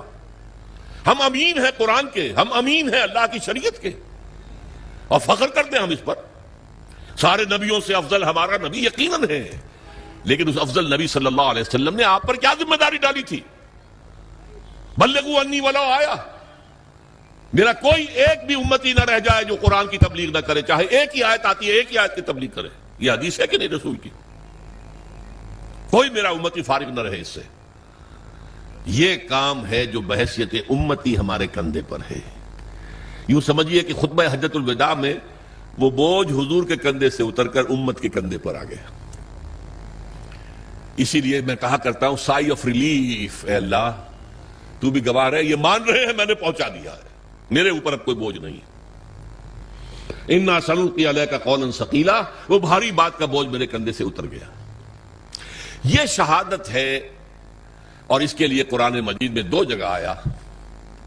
ایک سورت ہے سورہ حج جو مکی دور کی آخری صورتوں میں سے, ایک سورت ہے سورہ بقرہ جو مدنی دور کی پہلی سورت ہے. ان دونوں میں درمیان میں ہجرت ہے, ادھر سورہ حج ادھر سورہ بقرہ. سورہ حج میں فرمایا اے مسلمانوں جاہدوا فی اللہ حق جہادہ, جہاد کرو اللہ کی راہ میں جتنا کہ اس کی جہاد کا حق ہے. اور کس لیے کرو؟ لِيَكُونَ الرَّسُولُ شَهِيدًا عَلَيْكُمْ وَتَكُونُوا شُهَدَاءَ عَلَى النَّاسِ, تاکہ ہمارے رسول صلی اللہ علیہ وسلم وہ تمہارے خلاف گواہی دے قیامت میں کھڑے ہو کر کہ اللہ تیرا دین جو میرے پاس آیا تھا میں نے پہنچا دیا تھا, اور تم یہی گواہی دو کھڑے ہو کر اے اللہ تیرے نبی سے جو دین ہمیں ملا ہم نے پوری دنیا میں پھیلا دیا تھا. یہ مقصد ہے اس امت کی تشکیل کا. انسانوں کی تخلیق عبادت رب کے لیے, تشکیل امت یہ اس مقصد کے لیے ہے. اسی لیے جب امت کی باقاعدہ تاج پوشی ہوئی ہے, یہ لفظ ذرا آپ چونکیں گے, جیسے کسی بادشاہ کے مرنے کے بعد پھر دوسرا بادشاہ آتا ہے تو اس کی تاج پوشی ہوتی ہے نا. 2000 سال تک یہودی بنی اسرائیل اس مقام پر فائز تھے. اللہ کی کتاب اور شریعت کے امین وہ تھے, تورات انہیں دی گئی تھی, 20 نبی ان کے ہاں آئے, 3 کتابیں انہیں دی گئیں, تورات بھی, زبور بھی, انجیل بھی. لیکن حضور کی بعثت کے بعد بنی اسرائیل معزول کر دیے گئے. ایک نئی امت نبوت اور رسالت محمدی کی بنیاد پر وجود میں آئی, وہ امت مسلمہ ہے جس کو ہم بدنام کرنے والے ہیں. بدنام کنندگان نکو نامے چند, ہم اپنے اسلاف کو بدنام کرنے والے ہیں آج دنیا میں. لیکن ہمارا منصب یہ ہے, یہ جو کورونیشن ہوئی ہے کب ہوئی ہے؟ تحویل قبلہ. حضور نے 16 مہینے نماز پڑھی ہے بیت المقدس کی طرف رخ کر کے مدینے جانے کے بعد. پھر حکم آ گیا فول وجہک شطر المسجد الحرام, اب قبلہ بدل دو, شمال کی بجائے جنوب کی طرف رخ کرو, خانہ کعبہ کی طرف رخ کرو. یہ علامت تھی کہ اس مرکز والی امت معزول. بنو اسرائیل کا مرکز وہ تھا بیت المقدس, وہ مسجد جو حضرت سلیمان نے بنائی تھی, جسے یہ لوگ ٹیمپل کہہ دیتے ہیں, ہیکل کہہ دیتے ہیں, ہمارے نزدیک تو مسجد اقصیٰ تھی. وہ حضرت ابراہیم نے, اسماعیل نے علیہ السلام خانہ کعبہ کی تعمیر نو کی تھی. حضرت سلیمان نے یہ جو بیت المقدس کے اندر مسجد بنائی. بہرحال وہ مرکز ختم, وہ امت معزول. اب خانہ کعبہ کے گرد اور نبوت اور رسالت محمدی کی اساس پر نئی امت, امت مسلمہ. اور اس کے لیے فرمایا وَكَذَلِكَ جَعَلْنَاكُمْ أُمَّةً وَسَطًا لِتَكُونُوا شُهَدَاءَ عَلَى النَّاسِ وَيَكُونَ الرَّسُولُ عَلَيْكُمْ شَهِيدًا. وہی بات جو وہاں کہی گئی لِيَكُونَ الرَّسُولُ شَهِيدًا عَلَيْكُمْ وَتَكُونُوا شُهَدَاءَ عَلَى النَّاسِ. رسول کا ذکر پہلے, امت کا بعد میں. اور یہاں امت کا پہلے كَذَلِكَ جَعَلْنَاكُمْ أُمَّةً وَسَطًا لِتَكُونُوا شُهَدَاءَ عَلَى النَّاسِ وَيَكُونَ الرَّسُولُ عَلَيْكُمْ شَهِيدًا. اس مقصد کے لیے جد و جہد، اس کے لیے محنت، اس کے لیے جان کھپانا، اس کے لیے قوت، اس کے لیے صلاحیت خرچ کرنا، مال خرچ کرنا، انفاق کرنا، یہ ہے محمد الرسول اللہ پر ایمان کا تقاضا۔ اب اس میں ایک بات اور سمجھ لیجئے، دین کا پہنچانا ایک ہے قول سے، ایک ہے اپنے عمل سے۔ آپ جو بات کہہ رہے ہیں اس پر عمل کر کے بھی تو دکھائیے نا، ورنہ دیگرہ را نصیحت خود را فضیحت۔ لوگ کہیں گے تم کہتے کچھ اور ہو کرتے کچھ اور ہو، کیا دعوت دے رہے ہو، میں کیا تبلیغ کر رہے ہیں؟ عمل سے گواہی، زبان سے گواہی، اشہد ان لا الہ الا اللہ واشہد ان محمد رسول اللہ، زبان سے گواہی دی۔ اب تمہارے عمل سے، تمہارے وجود سے، تمہارے رویے سے، تمہارے کردار سے، تمہاری شخصیت سے ثبوت ملنا چاہیے کہ واقعی تم اللہ اور اس کے رسول کے ماننے والے ہو۔ اچھا، اس کے علاوہ انفرادی سطح پر نمونہ تو پیش کر دیا، اللہ نے دین بھیجا تھا اس کا نمونہ پیش کرو۔ آپ کہیں اللہ نے جو دین بھیجا تھا محمد کے ذریعے صلی اللہ علیہ وسلم وہ بہترین دین ہے، دنیا کہے گی ہمیں کہیں ذرا اس کا مشاہدہ تو کرا دو، کہاں ہے؟ تم 1.5 ارب مسلمان دنیا میں رہتے ہو، اور کتنے بڑی علاقے جو ہیں مسلمانوں کی حکومتوں میں، ملکوں کے اندر شامل ہیں، کہیں ہمیں دکھاؤ کہاں ہے وہ نظام؟ کیا کہیں گے ہم؟ نگاہیں نیچی ہو جائیں گی۔ تاریخ کا ایک واقعہ آپ کو سناتا ہوں۔ 1915 میں شیخ الہند مولانا محمود حسن دیوبندی رحمت اللہ علیہ، ان کے ساتھیوں سے اور ان کا آپس میں مشورہ ہوا کہ انگریز کی غلامی سے نجات پانے کے لیے شیخ الہند تو جائیں حجاز، وہاں ابھی مدینے میں ترک گورنر موجود تھا، خلافت ختم نہیں ہوئی تھی، وہ 1924 میں ختم ہوئی ہے، یہ میں 1915 کی بات کر رہا ہوں۔ اور مولانا عبید اللہ سندھی کو بھیجیں جو والی کابل ہے، بادشاہ افغانستان کا، مولانا خود تو جا کر ترک گورنر کے ذریعے سے دارالخلافہ جو ہے استنبول، اس سے مدد مانگیں کہ آپ ہم پر، ہندوستان پر انگریز کے خلاف حملہ کریں، ہم اندر سے بغاوت کریں گے۔ اور یہی پیغام شاہ افغانستان کے لیے، تم حملہ کرو، اندر سے ہم بغاوت کریں گے تاکہ انگریز کو یہاں سے جڑوں سے اکھاڑ کر پھینک دیا جائے۔ ہوا کیا؟ حضرت شیخ الہند کو جو مکے کا حکمران تھا شریف حسین، یہ جو جارڈن کی حکومت ہے اب بھی، یہ باقاعدہ اسی کا پڑپوتا ہے، یہ ہوتا تھا شاہ حسین پڑپوتا، یہ والی مکہ تھا۔ یہ اس نے حضرت شیخ الہند کو گرفتار کر کے تشتری میں رکھ کر انگریز کو پیش کر دیا، یہ آپ کا باغی یہاں پر فساد مچا رہا ہے۔ انگریز نے گرفتار کر کے کہاں رکھا؟ مالٹا، میڈیٹرینین کا، بحیرہ روم کا ایک جزیرہ وہاں رکھا ہے، 4 سال سے زائد وہاں پر اسیر رہے۔ یہی حرکت ہونے والی تھی مولانا عبید اللہ سندھی کے ساتھ، وہ نوجوان تھے اور خود سکھ سے مسلمان ہوئے تھے، جاٹ تھے، انہیں پتہ لگ گیا، بروقت وہ وہاں سے بھاگ کر روس چلے گئے۔ روس میں ابھی 1917 کا انقلاب آیا تھا، ابھی نظام نہیں بنا تھا ان کا، بادشاہی نظام ختم ہو گیا، زار کا نظام ختم ہو گیا، ابھی کمیونزم کا اپنا نظام قائم نہیں ہوا۔ انہوں نے سوچا اگر میں لینن سے ملاقات کر کے، جسے آپ انگریزی میں کہتے ہیں every thing is in the melting پاٹ، ابھی تو ہر چیز جو ہے وہ گویا کہ پگھلی ہوئی ہے، اس پگھلی ہوئی شے سے جو چاہے چیز بنا لیں، آپ کسی سانچے میں ڈال دیں۔ تو اگر ان کو بتا دیا جائے اسلام کا نظام تمہارے نظام سے بہتر ہے تو اس کو اختیار کر لیں گے۔ لینن سے ریکویسٹ کی، انٹرویو کی، اس نے معذرت کر لی، وہ بیمار تھا، بستر مرگ پر تھا۔ اس نے کہا ٹروٹسکی سے بات کیجئے، یہ بہت سے لوگوں کو معلوم ہوگا کہ لینن کا اصل جانشین ٹروٹسکی ہونا تھا، یہ تو سٹالن نے عین وقت پر سازش کی اور قبضہ کر لیا۔ ٹروٹسکی سے بڑی مفصل گفتگو ہوئی مولانا سندھی کی، اور وہ سنتا رہا، آخر میں اس نے ایک بات کہی، مولانا یہ نظام جو ہے جو آپ پیش کر رہے ہیں بہت عمدہ ہے، کوئی شک نہیں، بہت اعلیٰ ہے، سب سے عمدہ ہے، لیکن آپ نے کہیں اسے قائم کیا ہے؟ مولانا سندھی کہتے ہیں اس کے بعد جو میری نگاہیں زمین میں گڑ گئیں، میں اس سے دوبارہ آنکھیں چار نہیں کر سکا۔ ارے اتنی اچھی بات تمہارے پاس ہے اور تم اسے خود اپنے گھر میں نافذ نہیں کرتے، ریوڑیاں آ کر یہاں تقسیم کرنا چاہتے ہو، اپنے بچوں کو ریوڑیاں نہیں دیتے، کرو نا، قائم کرو نا، اسے دکھاؤ اس کا نمونہ۔ یہ ہے وہ دلیل جو آج پوری دنیا دے رہی ہے. کہاں ہے اسلام تمہارا؟ مسلمانی در کتاب اور مسلمانہ در گور.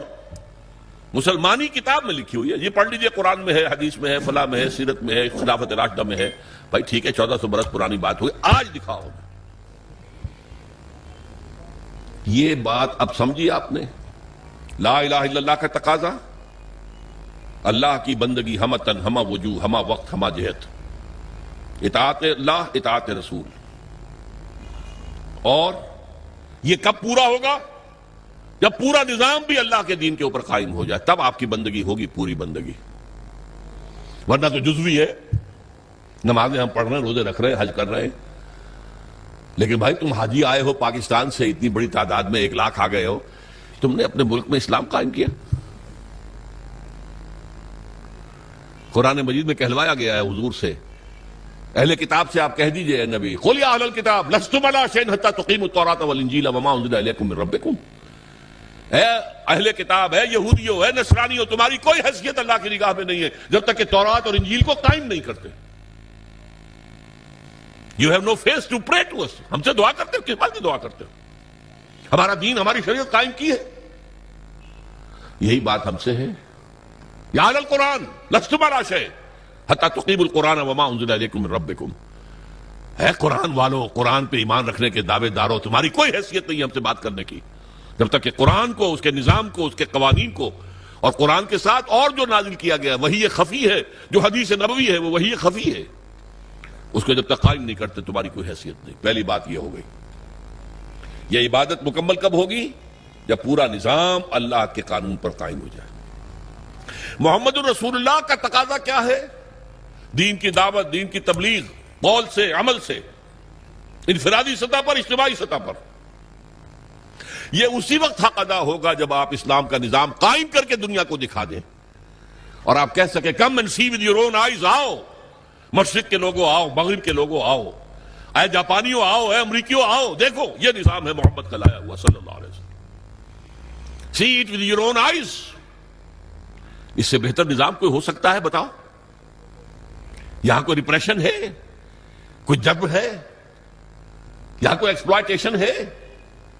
یہاں کوئی امیر غریب کا خون چوس رہا ہے؟ یہاں کوئی بھوک کے مارے خودکشی کر رہا ہے؟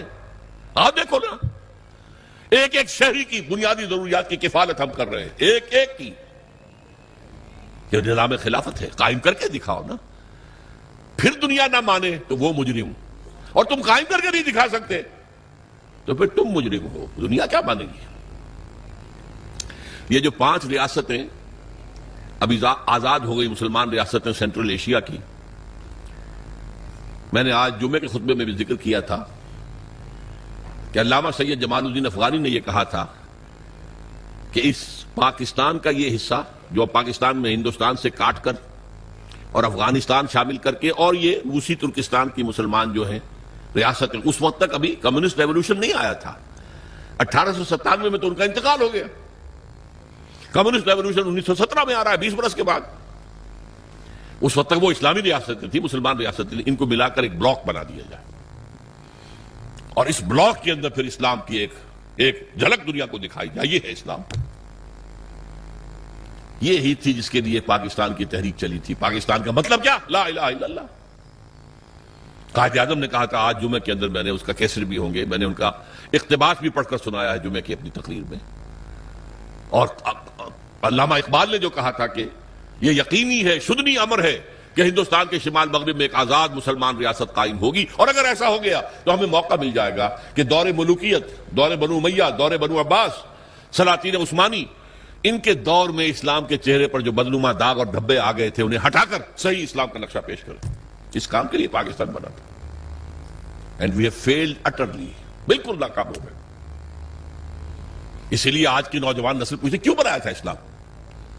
وہی تہذیب جو وہاں ہے وہ یہاں ہے، وہی بینکنگ کا سسٹم جو وہاں ہے وہ یہاں ہے. وہ بلکہ ایک معاملے میں بہتر رہے، انہوں نے جاگیرداری تو فوراً ختم کر دی تھی. ہمارے تو سروں پر جاگیردار وڈیرا بیٹھا ہوا ابھی تک. وہ بہتر رہے. اس لیے وہاں عوامی سیاست ہے. یہاں عوامی سیاست کیا آئے گی؟ عوامی سیاست شہروں میں آ سکتی ہے، کراچی میں، لاہور میں، بڑے شہروں میں. باقی جو 70-80% لوگ ہیں وہ تو وڈیروں کے انگوٹھے تلے ہیں.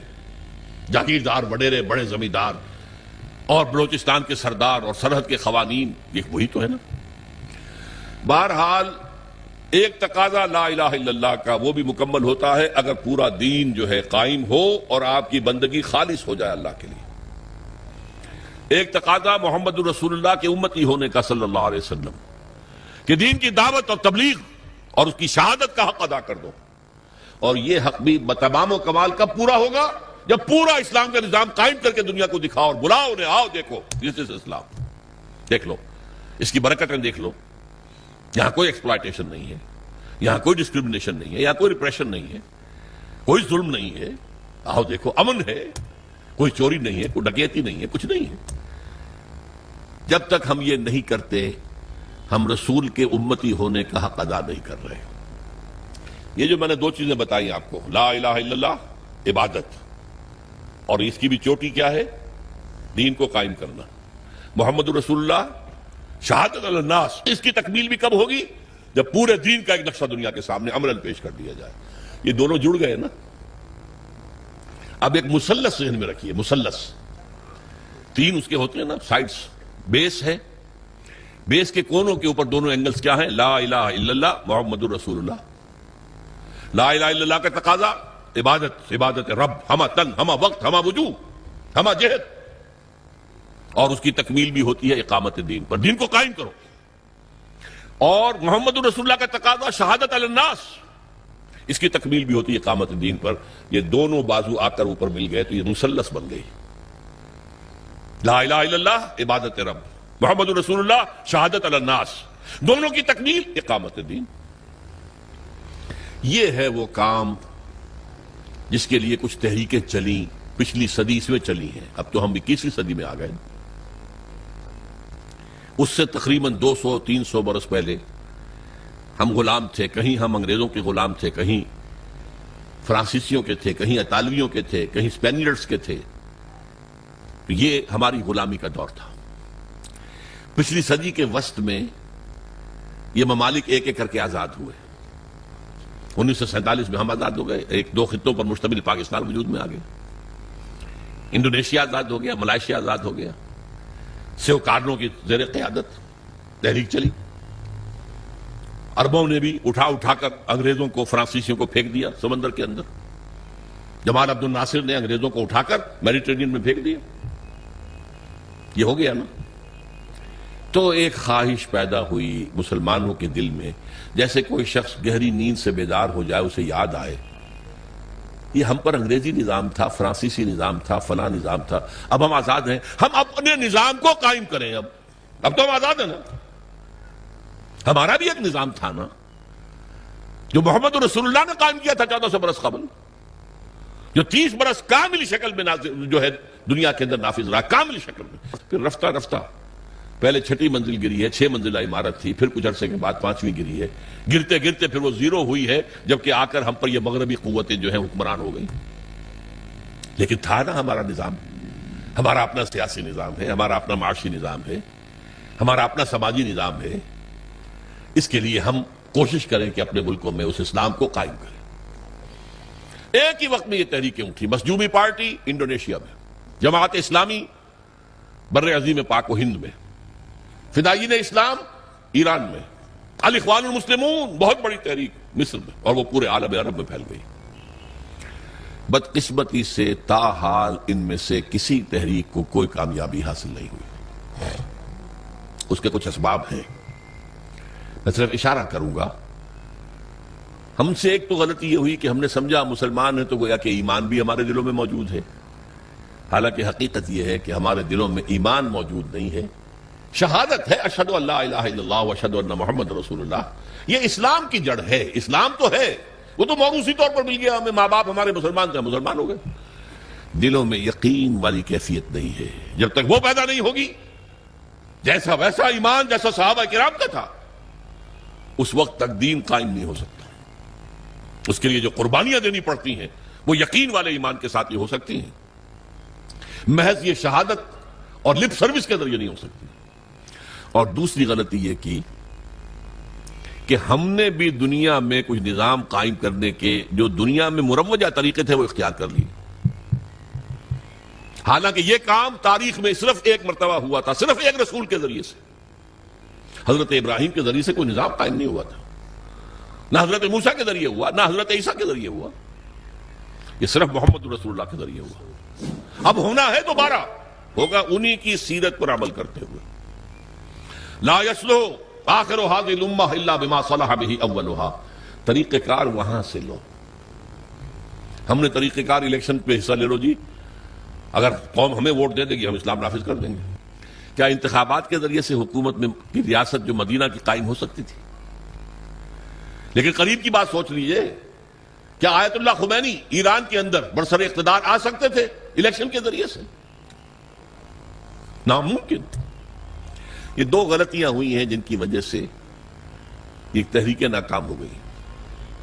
بعض تحریکوں کا تو وجود ہی نہیں ہے، مسجوبی پارٹی کا وجود ہی نہیں ہے، فدائیین اسلام کا وجود ہی نہیں ہے، جماعت اسلامی ہے لیکن جیسا کہ میرے عزیز آپ کو بتا رہے تھے وہ انقلابی رخ چھوڑ کر انتخابی سیاست کے دلدل میں پھنس گئی ہے موجود۔ الاخوان بھی اسی طریقے سے، وہ انقلابی راستے کو چھوڑ کر جو حسن البنا نے بتایا تھا وہ بھی الیکشن میں اور کچھ جو ہے ویلفیئر وغیرہ لوگوں کی بہبود کے کام کرنے میں لگ گئے۔ بہرحال یہ جد و جہد کرنا پہلے تو یہ سمجھیے میرا اور آپ کا فرض عین ہے، اس کے بغیر ہم بھی طاغوت کے ایجنٹ قرار پائیں گے۔ اگر ہم یہ جد و جہد نہیں کر رہے تو گویا کہ ہم بھی کافرانہ نظام کے وفادار ہیں، ایبیٹرز ہیں، اسے سپورٹ کر رہے ہیں، اس کے تحت پھلنے پھولنے کی کوشش کر رہے ہیں، جائیدادیں بڑھا لیں، کاروبار بڑھا لیں، ایک مل کے دو بنا لیں، دو کے تین بنا لیں۔ یہ سب کس نظام کے تحت ہو رہا ہے؟ باطل نظام، طاغوت کا نظام۔ جب تک یہ جد و جہد نہیں، آپ مسلمان تو ہیں، مومن نہیں ہے، نہیں ہے، نہیں ہے، ڈنکے کی چوٹ کہہ رہا ہوں۔ اور یہ جد و جہد ہے بغیر کسی جماعت کے نہیں ہو سکتی، جیسے نماز بغیر وضو کے نہیں ہو سکتی، وضو کرنا پڑے گا۔ مقصود وضو نہیں ہے، مقصود نماز پڑھنا ہے، لیکن نماز کے لیے شرط ہے وضو کرنا پڑے گا، وہ بھی فرض ہو گیا۔ یہ کام بغیر جماعت کے ممکن ہی نہیں۔ اگر اکیلا آدمی یہ کر سکتا، ہر نبی دنیا میں نظام قائم کر کے جاتا۔ نبی میں کوئی کمی ہوتی ہے؟ معمور من اللہ، معصوم، ہر وقت ہدایت آ رہی ہے۔ جب تک جماعت نہیں ہوگی سرفروشوں کی، فدائیوں کی، اس وقت تک یہ کام نہیں ہو سکتا۔ بدقسمتی سے جیسا کہ مجھ سے پہلے میں سن رہا تھا، عزیزم نوید احمد کہہ رہے تھے جماعت سازی بھی، ہم نے طریقے جو ہے انقلاب کا وہ بھی لوگوں سے مانگ تان کر لے لیا، اور جماعت سازی بھی۔ یہ صدر ہوتے ہیں اور یہ صدر جو ہے 2 سال کے بعد اور انتخاب ہوگا، اور یہ جو ہے ہم نے ایک شورا بنائی ہے، شورا کو اختیار حاصل ہوگا صدر کی بات کو رد کر دینے کا، یا صدر کو اختیار حاصل ہوگا شورا کی بات کو رد کر دینے کا۔ یہ کانسٹیٹیوشن بنایا، اس کانسٹیٹیوشن پہ آپ ممبر بن گئے۔ یہ نظام جو ہے یہ بھی انگریز کا لایا ہوا نظام تھا۔ ہمارا نظام بیعت کا نظام تھا، حضور نے بیعت لی ہے۔ بایعنا رسول اللہ صلی اللہ علیہ وسلم علی السمع والطاعة فی العسر والیسر والمنشط والمکرہ وعلی اثرة علینا وعلی لا ننازع الامر اہلہ وعلی ان نقول بالحق اینما کنا لا نخاف فی اللہ لومۃ لائم۔ یہ متفق علیہ حدیث ہے، بخاری اور مسلم دونوں کی، اور جس حدیث کی صحت پر یہ دونوں بزرگ امام بخاری امام مسلم متفق ہو جائیں، جسے ہم متفق علیہ کہتے ہیں، وہ روایت کے اعتبار سے قرآن کے درجے کو پہنچ جاتی ہے۔ ہم نے بیعت کی تھی، حضرت عبادہ ابن ثابت فرماتے ہیں اللہ کے رسول سے آپ کا ہر حکم سنیں گے اور اطاعت کریں گے، خواہ مشکل ہو خواہ آسان ہو، خواہ ہماری طبیعتیں آمادہ ہوں خواہ ہم اپنی طبیعتوں پر جبر کرنے پر مجبور ہو جائیں، خواہ آپ دوسروں کو ہم پر ترجیح دے دیں۔ ہم یہ نہیں کہیں گے کہ ہم آپ کے پرانے خادم تھے، ہمیں چھوڑ کر آپ نے ایک نیو کمر کو ہمارے اوپر امیر کیسے بنا دیا۔ نہیں، یہ آپ کا پریروگیٹو ہوگا، یہ آپ کا اختیار ہوگا، جسے چاہے امیر بنائیں۔ جسے امیر بنائیں گے ان سے بھی جھگڑیں گے نہیں، ان کی بھی اطاعت کریں گے، البتہ جہاں بھی ہوں گے جو ہماری رائے ہوگی وہ ضرور پیش کر دیں گے۔ یہ بیعت تھی جو محمد رسول اللہ نے دی صلی اللہ علیہ وسلم سے، اس کی بنیاد پر وہ جماعت بنی ہے، سب اطاعت والی جماعت، سنو اور اطاعت کرو۔ اور اس کے بعد طریقہ کیا ہوگا؟ جو لوگ جن کے اندر ایمان حقیقتاً پیدا ہو جائے، اس کا ثبوت کیا ہوگا؟ کم سے کم اس شریعت پر تو عمل کریں جس پر عمل کیا جا سکتا ہے۔ آپ چور کا ہاتھ نہیں کاٹ سکتے جب تک کہ نظام نہ بدلے، قانون نہ بنے، نہیں کاٹ سکتے۔ زانی کو رجم نہیں کر سکتے جب تک کہ یہ قانون نہ بنے۔ لیکن آپ اچھا سود سے بالکل نہیں بچ سکتے، وہ آپ کے اندر جائے ہی جائے، لیکن براہ راست تو سود سے بچ سکتے ہیں. سودی قرضہ مت لو، سود بینک کے پیسے رکھوا کر سود مت کھاؤ، یہ تو کر سکتے ہو. گھروں میں پردہ تو نافذ کر سکتے ہو. ابھی تو کوئی، جیسا کہ میں نے کہا تھا، کوئی مصطفیٰ کمال پاشا اس ملک میں ابھی تک پیدا نہیں ہوا، اور کوئی رضا شاہ پہلوی نہیں آیا یہاں پر کہ جو لوگوں کے برقعے زبردستی اتروا دے. پاکستان میں تو ابھی تک ہی مرحلہ نہیں آیا، شاید آ جائے خدا نہ خواستہ ہماری شامت اعمال سے. اگر اس شخص کو زیادہ وقت مل گیا تو وہ وقت میرے نزدیک دور نہیں ہے. ابھی زبانی کلامی وہ ریڈیکیول کر رہے ہیں. جو عورتوں کی رنگی رانے نہیں دیکھ سکتے وہ اپنی آنکھیں بند کر لیں. انا للہ و انا الیہ راجعون. ہماری لڑکیاں، جوان لڑکیاں تو کھیلیں گی، ہاکی کھیلیں گی، کرکٹ کھیلیں گی نکریں پہن کر. جو نہیں دیکھ سکتے اپنی آنکھیں بند کر لیں. یہ باتیں تو شروع ہو گئی ہیں نا، اور یہ انتہا پسند ہے. اسلام کے پر عمل کرنا انتہا پسندی ہے. بہرحال جب تک ہمارے پاس اتنی طاقت نہیں ہو جاتی کہ ہم حکومت سے ٹکر بول لے سکیں، لیکن وہ ٹکر اسلام کی بنیاد پر ہو، اسلام کی بنیاد پر. ہمارے ہاں ٹکریں لی گئی ہیں جمہوریت کے نام پر. ایوب خان سے ٹکر لی گئی جمہوریت کی بنیاد پر. اس کے وطن سے برآمد ہو گئے ذوالفقار علی بھٹو صاحب. ان سے ٹکر لی گئی پی این اے کی بنیاد پر، وہ بھی الیکشن کا مسئلہ تھا، الیکشن میں ریگنگ ہوئی ہے اس پر. اسلام کی بات نہیں تھی. پی این اے پاکستان نیشنل الائنس تھا، اس میں اسلام کا نام ہی نہیں تھا. اور اسے بعد میں نظام مصطفیٰ تحریک کیا گیا تاکہ مسلمان قربانیاں دے گا تو وہ محمد کے نام پر دے گا صلی اللہ علیہ وسلم. اسی طرح آپ کو معلوم ہے کہ اب جو چل رہا ہے کاروان جمہوریت چل رہا ہے. خدا کے بندوں کاروان اسلام چلاؤ. جمہوریت تو اپنی اصل کے اعتبار سے کفر ہے. جمہوریت کا اصول کیا ہے؟ Popular sovereignty. عوام کے ہاتھ میں حاکمیت ہے، وہ جو چاہیں قانون بنائیں. ان کے نمائندے جو ہیں وہ جو چاہیں گے قانون بنائیں گے. یہ تو کفر ہے، شرک ہے. اللہ اور اس کے رسول کے قوانین کے اندر اندر جمہوریت ہو سکتی ہے. Absolute democracy based on the principle of popular sovereignty is کفر، از شرک. بہرحال اسلام کے نام پر پھر تحریک چلے گی. یہ چیز حرام ہے، بند کرو. یہ بینک بند کرو، نہیں تو ہمارے ہم گھیراؤ کریں گے، نہیں چلنے دیں گے. ہم مارو، ہمیں ہمارے سینوں کے اوپر گولیاں چلاؤ. شہادت ہے مطلوب مقصود مومن، نہ مال غنیمت نہ کشور کشائی. اگر ہمارے پاس اتنی طاقت ہو، اگر 2-4 لاکھ افراد ایسے ہو جائیں جو نمبر 1 اپنے وجود پر اور اپنے گھر میں اسلام نافذ کرتے ہیں، اپنی معاشرت اور اپنی معیشت اس میں کوئی حرام شے باقی نہ رہنے دیں. نمبر 2 کسی ایک شخص سے بیعت کریں اور اس کے ساتھی بن جائیں. We are with you. آپ جو حکم دیں گے بشرطے کہ شریعت کے دائرے سے خلاف نہ ہو، مانیں گے. مشورہ ضرور دیں گے، جہاں بھی ہوں گے مشورہ دیں گے، اپنی رائے ظاہر کر دیں گے.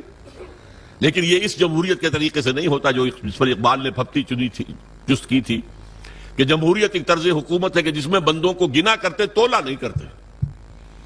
گنتی ہو گئی 10 ادھر ہے، 11 ادھر ہے، 11 کی بات صحیح، 10 کی بات غلط. کیا پتا ان 10 کے اندر بڑے بڑے علماء، بڑے فضلاء موجود ہوں، بڑے جینیس لوگ موجود ہوں، اور وہ ہوں 11 گوار. یہ 11 ہے، فیصلہ ہوگا. Counting of votes. اس کاؤنٹنگ آف ووٹ سے نہیں. جماعت بنے گی لیکن اس پر اللہ اور اس کے رسول کے احکام جماعتی سطح پر بھی، اور پھر ریاست بنے گی تو اللہ اور اس کے رسول کے احکام اس کے اوپر حاوی ہوں گے. اس جد و جہد کے لیے اب تنظیم اسلامی کام کر رہی ہے. اس کے لیے ہم نے ہدف کیا بنایا ہے؟ یہاں کہیں آپ لکھا دیکھ رہے ہیں، تنظیم اسلامی کا پیغام نظام خلافت کا قیام. وہ خلافت علی منہاج النبوہ جو حضور صلی اللہ علیہ وسلم کے بعد 30 برس تک کامل شکل میں رہی دنیا کے اندر، اور حضور کی پیشن گوئیاں موجود ہیں کہ دوبارہ دنیا میں آئے گی. وہ خلافت دوبارہ آئے گی، اور اب جب آئے گی گلوبل ہوگی. بڑا مقابلہ زبردست پیش آنے والا ہے. دنیا کو ہے پھر مار کے روح و بدن پیش. تہذیب نے پھر اپنے درندوں کو ابھارا. اللہ کو پامر دیے مومن پہ بھروسہ، ابلیس کو یورپ کی مشینوں کا سہارا. پامر دیے مومن، یقین والے مومن. وہ جب جد و جہد کریں گے تو نہ بش کچھ کر سکے گا، نہ شیرون کچھ کر سکے گا، نہ ای یو کچھ کر سکے گا. اللہ کی مدد ہمارے شامل حال ہوگی. ان ینصرکم اللہ فلا غالب لکم. اگر اللہ تمہاری مدد کرے گا کوئی تم پر غالب نہیں آ سکتا. وَإِن يَخْذُلْكُمْ، اگر اللہ تمہارے ساتھ چھوڑ دے فَمَنْ ذَا الَّذِي يَنصُرُكُمْ مِنْ بَعْدِهِ، پھر کون مدد کر سکتا ہے تمہاری. لیکن اللہ کی مدد آئے گی تو اس طریقے سے اقامت دین کی جد و جہد کے ذریعے سے آئے گی، ورنہ نہیں آئے گی۔ لستم علی شیء حتی تقیموا القرآن وما انزل الیکم من ربکم، تمہاری کوئی حیثیت ہی نہیں، دعائیں مانگتے ہو۔ سقوط ڈھاکہ کے وقت قنوت نازلہ کتنے دن تک مانگی گئی؟ فجر کے بعد ہاتھ اٹھا اٹھا کر، بعض لوگ رو رو کر، اللہ نے نہیں سنی۔ شکست، عظیم شکست کا کلنک کا ٹیکہ ہمارے ماتھے پر لگ گیا، آج تک دھلا نہیں ہے وہ، بلکہ بات تو آگے بڑھتی نظر آ رہی ہے۔ میرا موضوع نہیں ہے اس وقت، پاکستان کے وجود کو لاحق خطرات و خدشات میرا کتابچہ ہے، میں نے تقریر کی تھی۔ یہ تو معلوم ہوتا ہے کہ جیسے یہ ریورسل شروع ہو چکا ہے۔ یہ جو کچھ بلوچستان میں ہو رہا ہے یہ کوئی انڈیجنس فینومینن نہیں ہے، یہ مقامی نہیں ہے، اس کی تاریں کہیں سے ہلائی جا رہی ہیں۔ حکومت نے بھی کہہ دیا یہ را کے اور یہ ہندوستان کے جو ہیں بھارت کے کونسلیٹس جو بنے ہوئے ہیں، جلال آباد میں بھی ہیں اور قندھار میں بھی، کاہے کے لیے؟ وہاں کیا کرنا ہے؟ قندھار میں بیٹھ کر انہوں نے بلوچستان کے اندر انریسٹ پیدا کرنی ہے، کر رہے ہیں، ہوگا۔ حکومت کہتی ہے 50 کروڑ کے ہتھیار آ گئے، پیسے کہاں سے آئے ان کے پاس؟ اس کا جواب بھی تو دو نا۔ بہرحال حالات بہت مخدوش ہیں میرے نزدیک، اب وقت بہت تنگ ہے، بہت کم ہے، لیکن یہ کہ اگر میں اور آپ لگ جائیں، کچھ پتہ نہیں، کبھی بھولی ہوئی منزل بھی یاد آتی ہے انسان کو، یاد آ جائے قوم کو یہ ملک کس لیے بنایا گیا تھا۔ یہ تو اللہ کے دین کا ایک نمونہ دنیا میں پیش کرنے کے لیے ہم نے حاصل کیا تھا، رو رو کے دعائیں مانگی تھی، گڑ گڑا کر۔ نبی صاحب نے آپ کو بتایا، میں 14 برس کی عمر میں حصار ڈسٹرکٹ مسلم اسٹوڈنٹس ایسوسی ایشن کا جنرل سیکرٹری تھا، ضلع کا۔ نعرے ہم لگاتے تھے، پاکستان کا مطلب کیا، لا الہ الا اللہ۔ عیدین میں، جمعوں میں، جمعۃ الوداع میں رو رو کر گڑ گڑا کر دعائیں کرتے ہیں، اللہ ہمیں انگریز اور ہندو کی دوہری غلامی سے نجات دے، ہم تیرے دین کا بول بالا کریں گے۔ اللہ نے کہا اچھا لو ملک، فننظر کیف تعملون، پھر ہم دیکھیں گے تم کرتے کیا کیا ہم نے، کہاں ہے وہ دین، کہاں ہے وہ اسلامی نظام، کہاں ہے وہ خلافت راشدہ کا نظام۔ تو گویا کہ مثبت اساس اس ملک کی جو ہے وہ ہم ڈھا چکے ہیں، ختم کر چکے ہیں۔ بہرحال اس صورتحال میں ہماری دعوت ہے، آپ اپنے فرض پہچانیے، لا الہ الا اللہ کا تقاضا کیا ہے، عبادت رب ہمہ تن، ہمہ وقت، ہمہ وجوہ، ہمہ جہت، اللہ کی اطاعت، اللہ کے رسول کی اطاعت کے ذریعے۔ تکمیل کب ہوگی؟ جب پورا دین قائم ہو جائے گا، پھر ہماری اطاعت اور ہماری عبادت مکمل ہوگی۔ محمد رسول اللہ کا تقاضا کیا ہے؟ جیسے حضور نے دین کی دعوت دی اور دین کو قائم کیا، ہم بھی وہ جد و جہد کریں، اور یہ شہادت علی الناس کا بھی حق اس وقت ادا ہوگا جب وہ دنیا کے سامنے کسی ملک میں اسلام قائم کر کے دکھا سکے، آؤ دیکھو یہ اسلام ہے، یہ محمد رسول اللہ کی رحمت للعالمین کا مظہر یہ ہے، یہ نظام۔ لہذا یہ دونوں بازو آ کر اقامت دین پہ جڑ جاتے ہیں۔ اقامت دین کے لیے، جد و جہد کے لیے پہلے ایمان، یقین والا ضروری ہے۔ اس کا منبع اور سرچشمہ قرآن حکیم ہے۔ میں اپنی زندگی کے 45 سال اس میں بسر کر چکا ہوں، بلکہ 50 سال قرآن کا پڑھنا اور پڑھانا، سیکھنا اور سکھانا، تاکہ ایمان پیدا ہو دلوں کے اندر۔ جماعت قائم ہوئی ہے، اللہ کا فضل ہے، اللہ کا شکر ہے۔ میرے بہت سے ساتھی ہیں اب جو درس قرآن اسی طریقے سے دے سکتے ہیں جیسے میں دیتا ہوں اور دیتا رہا ہوں، بلکہ بعد مجھ سے بہتر درس دے سکتے ہیں۔ یہ دوسری بات ہے کہ ابھی وہ معروف نہیں لوگوں کے اندر، تو اگر کہیں میرے درس کا اعلان ہو تو لوگ زیادہ آ جائیں گے، ہمارے نوجوان ساتھیوں کے درس کا اعلان ہو تو اتنے لوگ نہیں آئیں گے، یہ دوسری بات ہے، لیکن وہ کام ہو رہا ہے۔